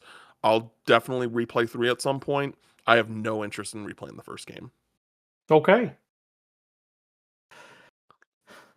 Uh, where do I want to go next with this? So we still got Fire Emblem Awakening in the lead, right? Correct. Ni no Kuni. Love Nino Kuni. Fire Emblem Awakening. Simple and done. Uh, Now I know you said Black and White 2 is your second favorite Pokemon, but I assume that meant for mainline. How are we feeling on Yes. Pokemon Let's Go? Pikachu and Eevee. Uh, I mean, it's a remake of Kanto at the end of the day. Yeah. Like, if you were to do a Kanto game, it would be Fire Red Leaf Green Mm. that you should put up. But even then, it's going to Fire Emblem Awakening. Even then it loses. Yeah, I don't think that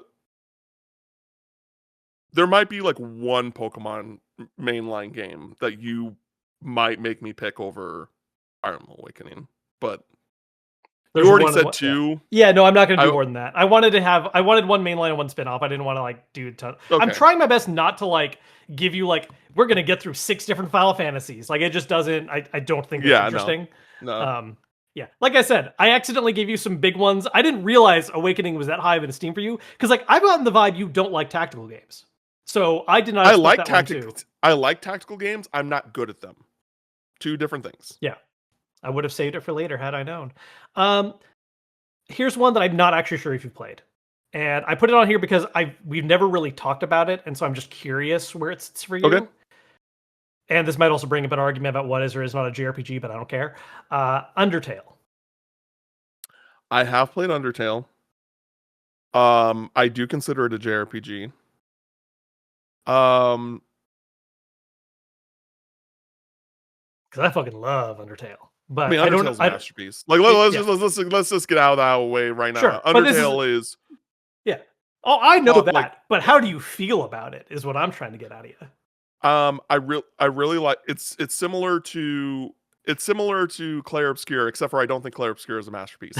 Where like I where like I totally understand why everyone reveres this game the way they do. Uh-huh. Does it all completely click with me? No, it does not. But I think it is a masterpiece for sure. Um, just speaking for myself, Fire Emblem Awakening. But Undertale is a masterpiece. Yep. Just like no denying it. Um, I think I know the answer on this one, but I put it on the list. So let's just get it out of the way. We already did Persona 5 Royal, but what about Metaphor? Because I know you were kind of mixed on that one too. I know there's a lot of stuff Um, you liked about it, but I also know you're tired of the calendar. yeah, I like Metaphor a lot. It was my game of the year last year. But again, like if you would have said Persona 5 Royal or Metaphor, I would have picked Persona 5 Royal. Hmm. So I'm gonna say Fire Emblem Awakening. And honestly, like I'm due for a replay of Awakening. Like I remember when I like my feelings when I first finished it, and I'm just curious if like those feelings have stuck like stay true Mhm. to this point. Because I know like with Final Fantasy 13 they have I've played that game several times and I'm just like, damn, I love this game. Um, but Awakening, I am due for a replay or a revisit for sure. What about But yeah, oh, go ahead. what about the original GBA release of Kingdom Hearts Chain of Memories? Fuck, dude, We're almost that's through, and I was saving this one for later. I actually have two Kingdom Hearts, and I picked the one that I think is the lower of the two to say first. I could be wrong, but I love that game so much. I think that yeah, that game like just means a lot to me personally in a way that literally no other game on this list that you've read off has. And so I feel like it's kind of cheating, even though I like overall probably like enjoy Awakening more. Like even when I replayed Chain of Memories like a year or two ago, I was like, God, this game has the sauce. Like the card system's so cool. Um, and like just what the characters go through is just like so good. I was really hoping a Kingdom Hearts game wasn't going to be the winner of this list. Just to like yeah, have a little just just to be a little bit off brand, little, huh just to be a little off Oh, brand, like little, not as yeah, obvious. yeah, you know what I mean? It's tough because I wanted to give you some, but I wasn't sure which ones would like make it too easy. And I knew Yeah, Chain of Chain of Memories was Memories going is to be in number it. 3 on my list. Okay, that might have been I might have been underestimating your love of that one then. Yeah. I love Chain of Memories. Yeah. I think Chain of Memories has uh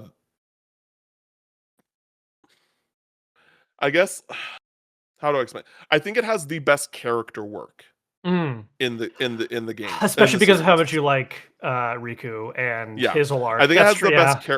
I think it has the best character work in the series, but I think that Birth by Sleep has the best story in the series. Mm. Um and so that's where I'm at. Um Yeah, I'm gonna pick Chain of Memories. I am. Like I Okay. love Awakening so much though. Well, on that note, we might as well get this out of the way because this was the other Kingdom Hearts game on the list. Birth by Sleep.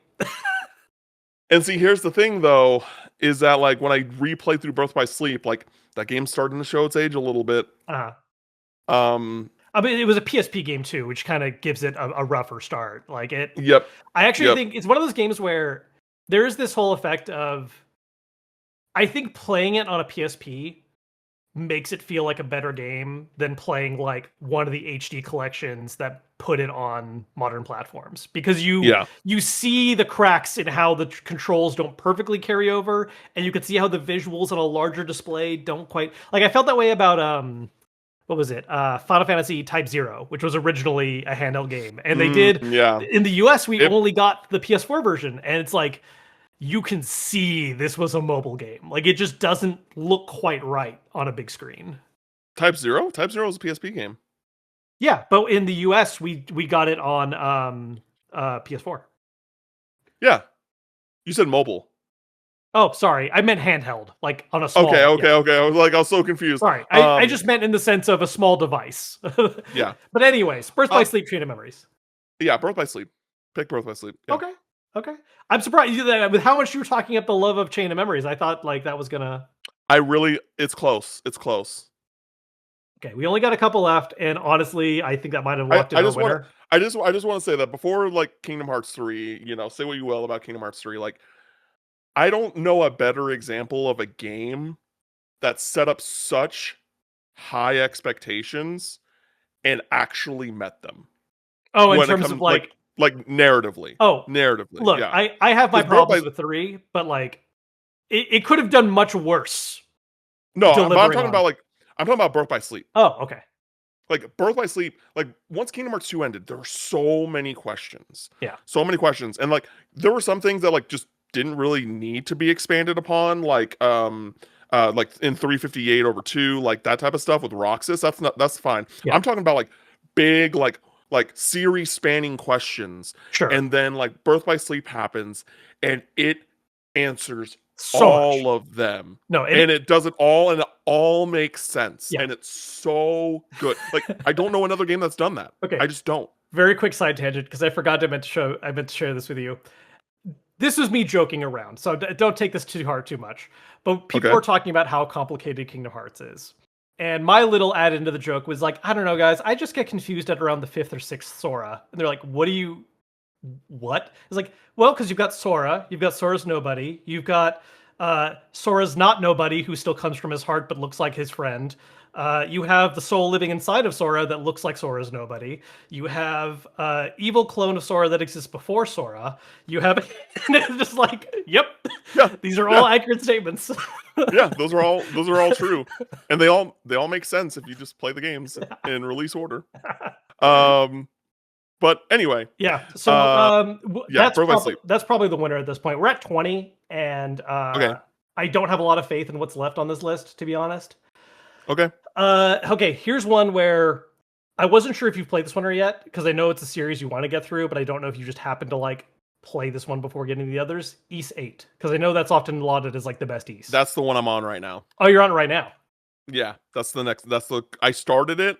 I'm like 2-3 hours in. I started earlier this year, and then I just got sidetracked. Let's just say your favorite Ys then. Like, what's your like top Ys game? Honestly, it's probably Ys 1. Ys 1's so good. Yeah. It's not going to win this, but I at least wanted, whichever one had the best shot. Yeah. No, Ys 1 is great. But so is 4, and so is like Memories of Celceta and Oath of Felghana. Those are both also very good. Okay, so other ones to throw down real quick. Oh, I forgot I put this on the list too. Damn it! I think this one's gonna get knocked out pretty easy. Dragon Quest IV. Yeah. Crisis Core. I should have mentioned earlier. Crisis Core is pretty good, but it's Birth by Sleep. Yeah, Birth by Sleep. Yeah, it is winning the best PSP game for Cam Hawkins. Oh yeah, for sure.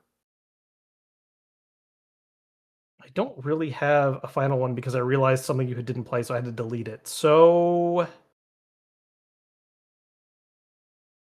what's your third favorite Trails game?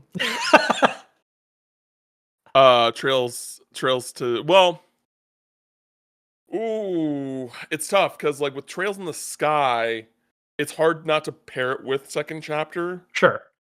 But if I had to just be more objective about it, I would say it's my third favorite. Okay, so that versus Birth by Sleep. I want to make sure you had a tough one at the end. So yeah, I'm gonna say Trails. Trails wins that. There we go. Yeah. There we go. There's my slap together list from this morning. My bad. Anyways. All right. So I got the list for you. And I think I did a pretty good job making this list of games that you've either mentioned or or whatever. Sure. And so and we'll just see where we'll see if we accidentally front load a high one. For the meme, we have to start out with Ni no Kuni and Xenoblade Chronicles 3. Hmm. I do like Xenoblade Chronicles 3. Like similar to you, I don't see it quite as much as some other folks do. Like I like Xenoblade a lot, but just as a franchise, I'm not into it to that degree. But I do Yeah. like 3 a lot, and a large part of that is because it does feel so much more in touch with like older Xeno games, which are what I Hmm. really enjoyed more, like Gears and Saga. Uh, and I also, despite the meme of this podcast, I do like Ni no Kuni a lot. I think a really fun play on Pokemon style gameplay. I love the spell book and the kind of childlike wonder that of how they you know have that play a role in the story. Uh, it's hard not to love the Studio Ghibli style uh, visual design of it. I think just for my almost a philosophy major ass, though, I have to go with Xenoblade. I knew it. I knew it. Yeah. um, There are Xenoblade other Chronicles games that it 3. would have beaten, I swear, but you picked one that did beat it, so. Yep, yep, sure. Uh, Xenoblade Chronicles 3 or Rido Remastered.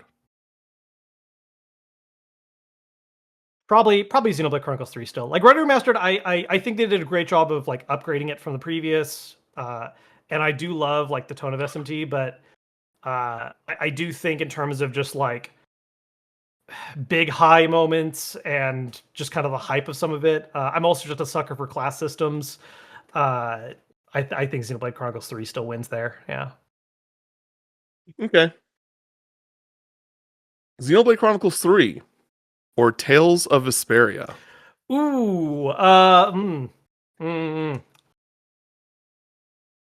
That's tough because I do think there's some better handling of writing in Xenoblade, but Vesperia, I just really like that. I really like the party in Vesperia, even the ones I don't like. Like, I just think it has a very good. Like, I think the way everyone intermixes. I love Raven, who's one of the party members in there. Falls under my typical. I love old men mentor characters. Uh, hmm. I think. Look, if we were trying to do like an objective list, I don't know if I would make this move. But for me, I For think you, I'm gonna go Vesperia. I think I'm gonna go Vesperia. here's the thing. When I like was making this list, I was like thinking like what you would pick down the line, Yeah. and I thought that was going to be an easy pick for you, like Tales of Vesperia. Yeah. No, because there is stuff about like Xenoblade Chronicles 3 that I think is just Yeah, like for really sure. good and well done. But like, yeah, Vesperia, like Tales is a weird series for me to rank in general. It's a series that I love, Hmm. but at the same time, I kind of think little of at times.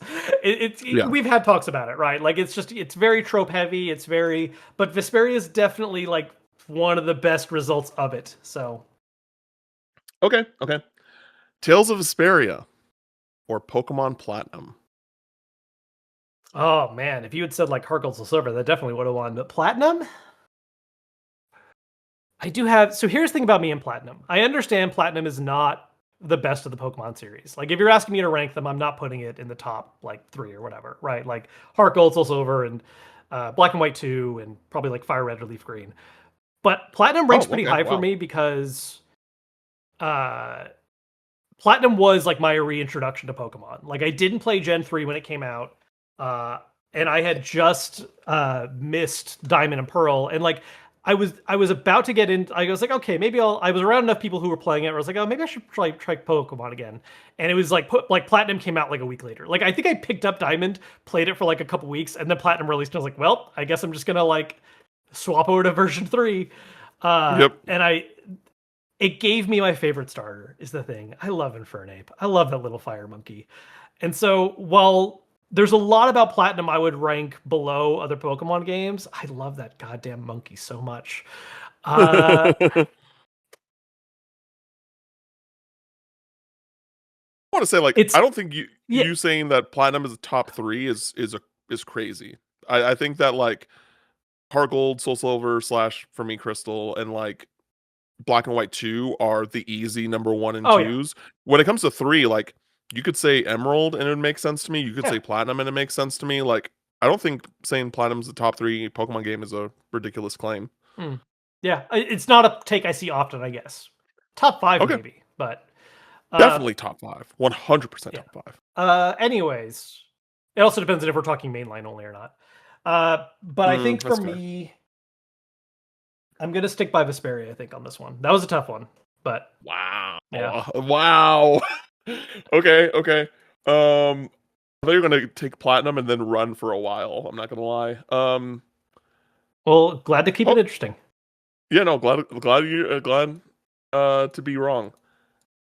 Pokemon Platinum or uh, or Star Ocean First Departure R. Ooh, so Tales of Vesperia or First Departure are.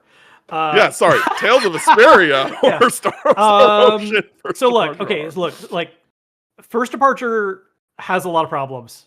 And I understand why 2 is as loved as it is, but I really like First Departure R. I think it does some very fun things with like some of the alternate characters you could recruit and how some of that plays out, the variety in final parties you can have. I played that game a lot. I've done a lot of playthroughs on that one.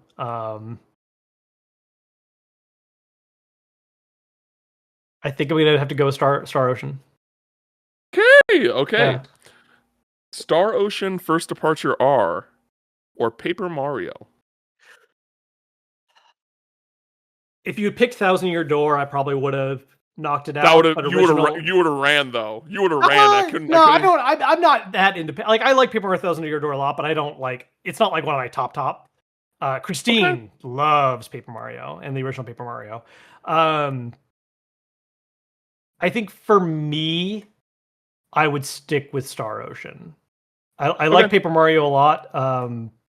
You know, I wish we had more games in that in Thousand Year style, but I think just for stuff that I've put in time into. Here's the thing, man. I'm a massive sucker for like replayability, a sense of getting different party members or seeing certain plot elements play out differently. And Star Ocean vs. Mm. Departure R is like a great like there are absolutely better games out there than it, but because it does that one thing, I'm like, oh, I like that though.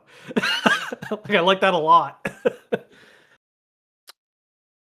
Star Ocean First Departure R or Ogre Battle 64.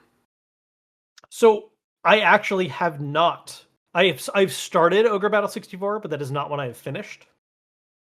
Oh, I thought you've played through that one. No, that one I've not. I've done the tactics ones numerous times. But the Okay. actual regular battle ones, yeah. Let me swap it out for the original Suikoden. Ooh, interesting. Because original Suikoden is good. 2 is significantly better, but I also think 2 is made better by having played 1. So it's like it's hard for me to divorce those sometimes. You know, I played the remaster earlier this year, and as much as I do like the original Suikoden, there are absolutely some cracks, and there are things that I forgot were as like simple as they are in that game that immediately got upgraded in 2. And so I always grouped them in my head of being like, yeah, this is how it worked in 1, and it's not. It was stuff that was added later. I think I'm standing by Star Ocean on this one. I liked the original Suikoden a lot, and had you said like 5, I think it would have knocked it out. But original Suikoden, I think it's just a little lower to where, yeah. Yeah, so again, I'm trying to pick these games I know that you like, but you don't like. Right. You maybe not like absolutely Yeah. adore.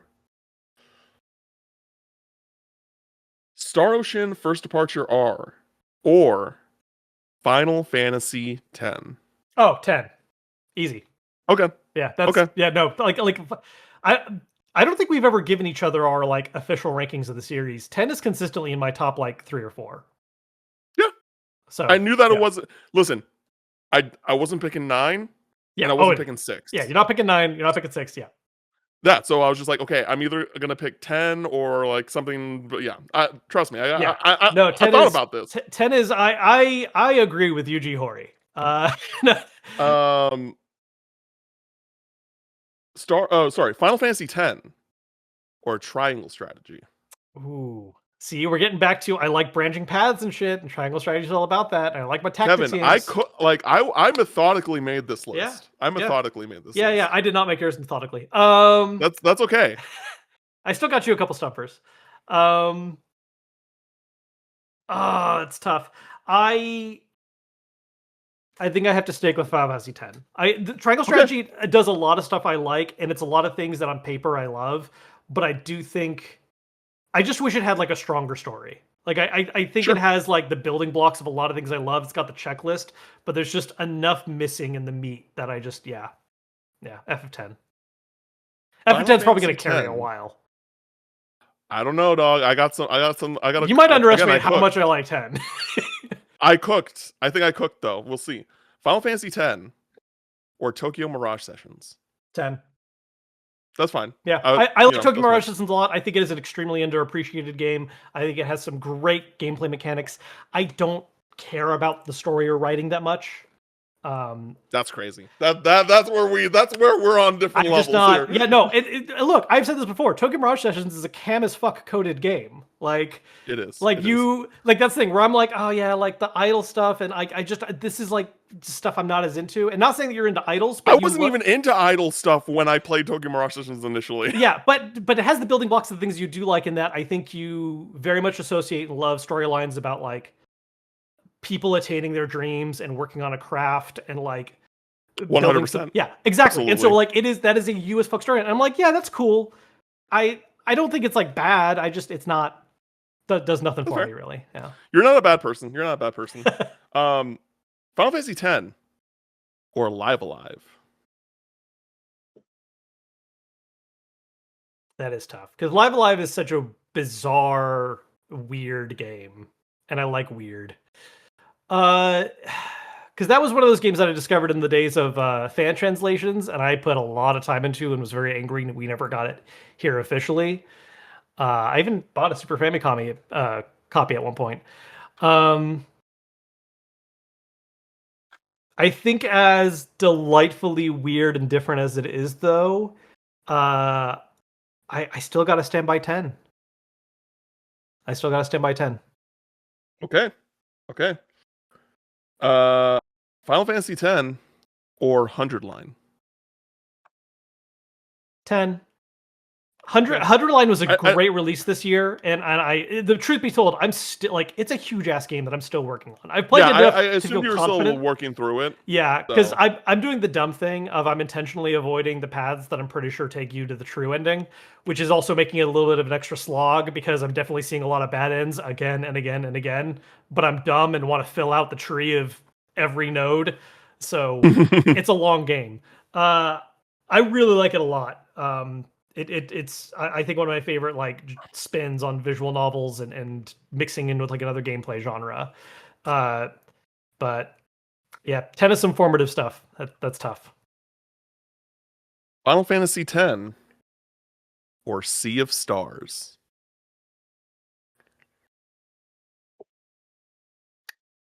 Sticking by 10 still. I like Sea of Stars a lot. No, I like Sea of Stars a lot. If I'm being like perfectly honest, I think Sea of Stars did show a little bit of the cracks in Thierry's writing style, which they have adjusted in some later patches, and like they added a lot new plot in the DLC story that I think does uplift it.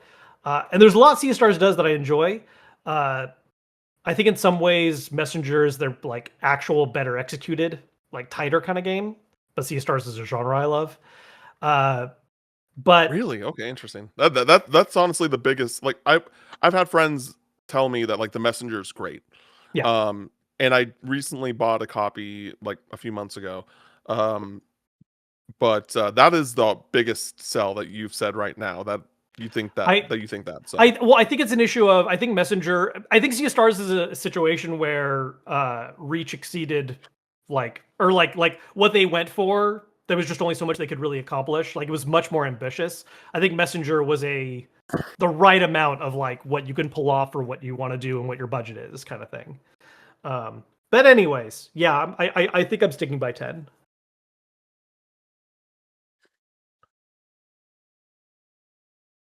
Final Fantasy X or Dragon Quest V. There are definitely other Dragon Quest games you could pick that would have made that tougher. Because 5 is good, and like I've said, I like choices, and so I didn't know. I forgot where you stood on specific Dragon Quests. Yeah. No, And so I five was is a just good like, middle one if your goal is middle. yeah. No, I think the greatest sin of this list so far is just underestimating how much I do like 10. Because here's the thing: when I Yeah, say I think I yeah, underestimate because when I it. talk about 10 being in my top 3, here's the thing: I'm generally bad at favorites, and there have absolutely been moments where I've contemplated it over 9.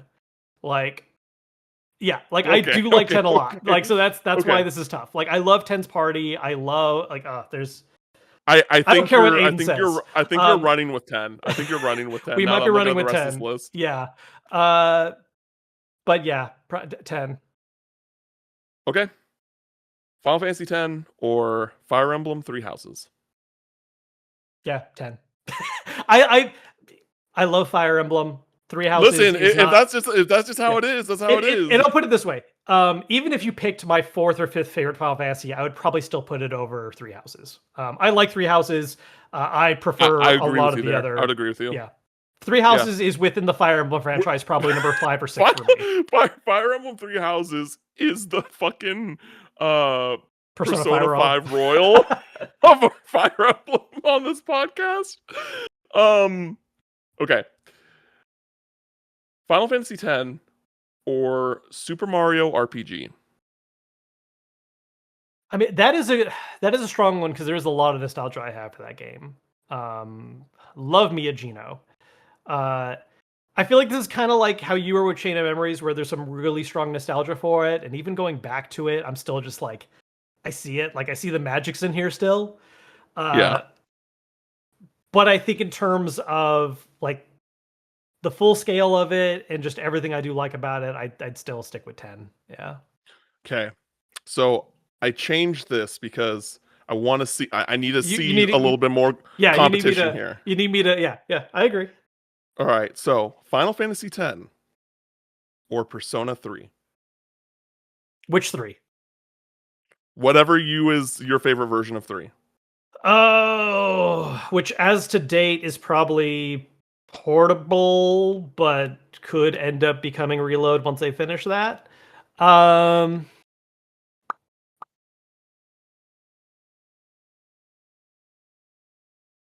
that is a tough one. I do love Persona 3 a lot. Like that's you might have just made a new run with it unless you're gonna like engineer There's the rest of only the list. 6 more games after this. Okay. So Okay. if you're running away, then so be Yeah. it. Uh that's a tough one. This was That, Persona 5 Royal. But oh I yeah, switched no, to 5 3. row I would have lost. Yeah. No, Yeah. it's Yeah. done. Yeah. Done. Exactly. Exactly. But 3 it's like different formative games that I played at different parts of my life, and like I enjoy them both for pretty different reasons really. Uh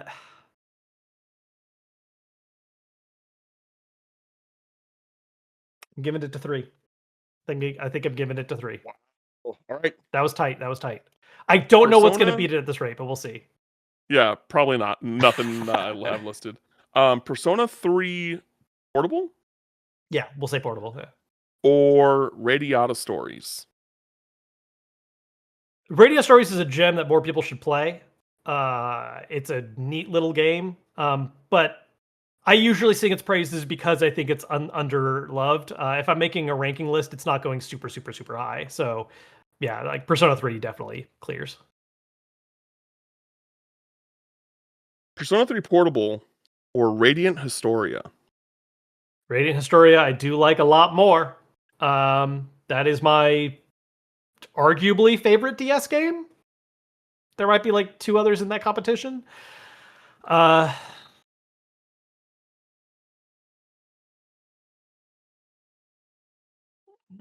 still Persona 3. Like I like Radiant Historia a lot, but that's we're talking one of the big ones for me, so that's tough.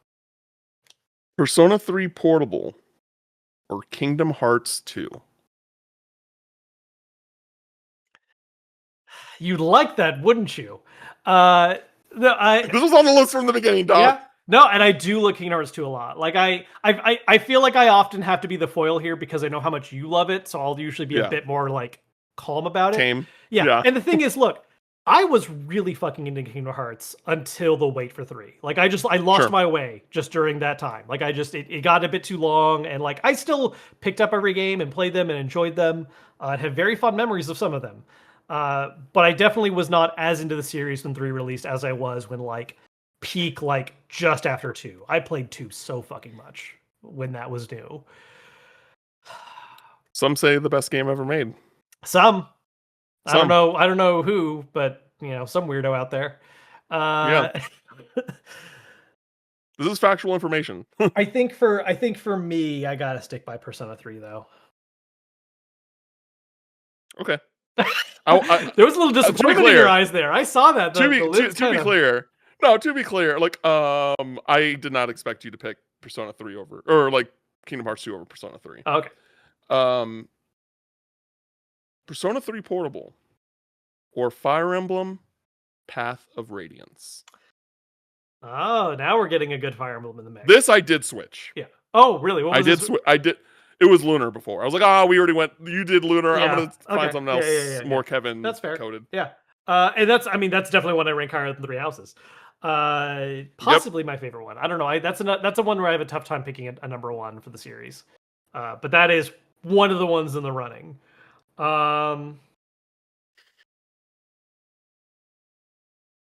Yeah, I mean, these are from similar eras. They both have like the right amount of friction for the kind of stuff I like. I do love me some fantasy war shit. But death. But death. Do not underestimate my love of dark, dreary, Pyrrhic victories. But the depressed teens. The teens part I don't care as much about. The depression's great though. That's all. That's fine for me.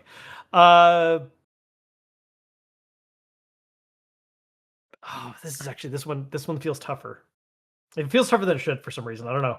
I think Persona 3 still. That's my final answer.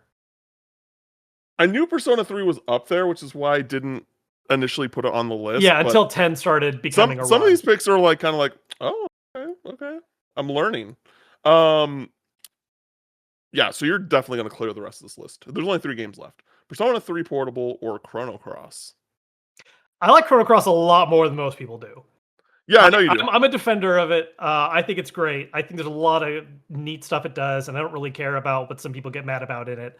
But yeah, you like the party members aspect of it? How you can get like a bunch of random people, right? No, I mean, I that one bothers me a little bit. I kind of wish there was like a middle path on that. Okay.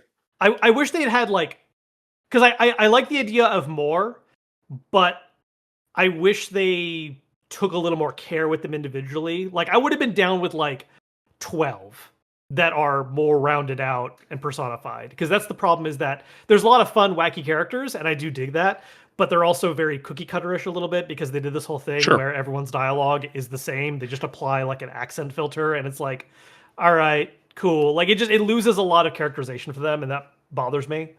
But yeah, Persona 3.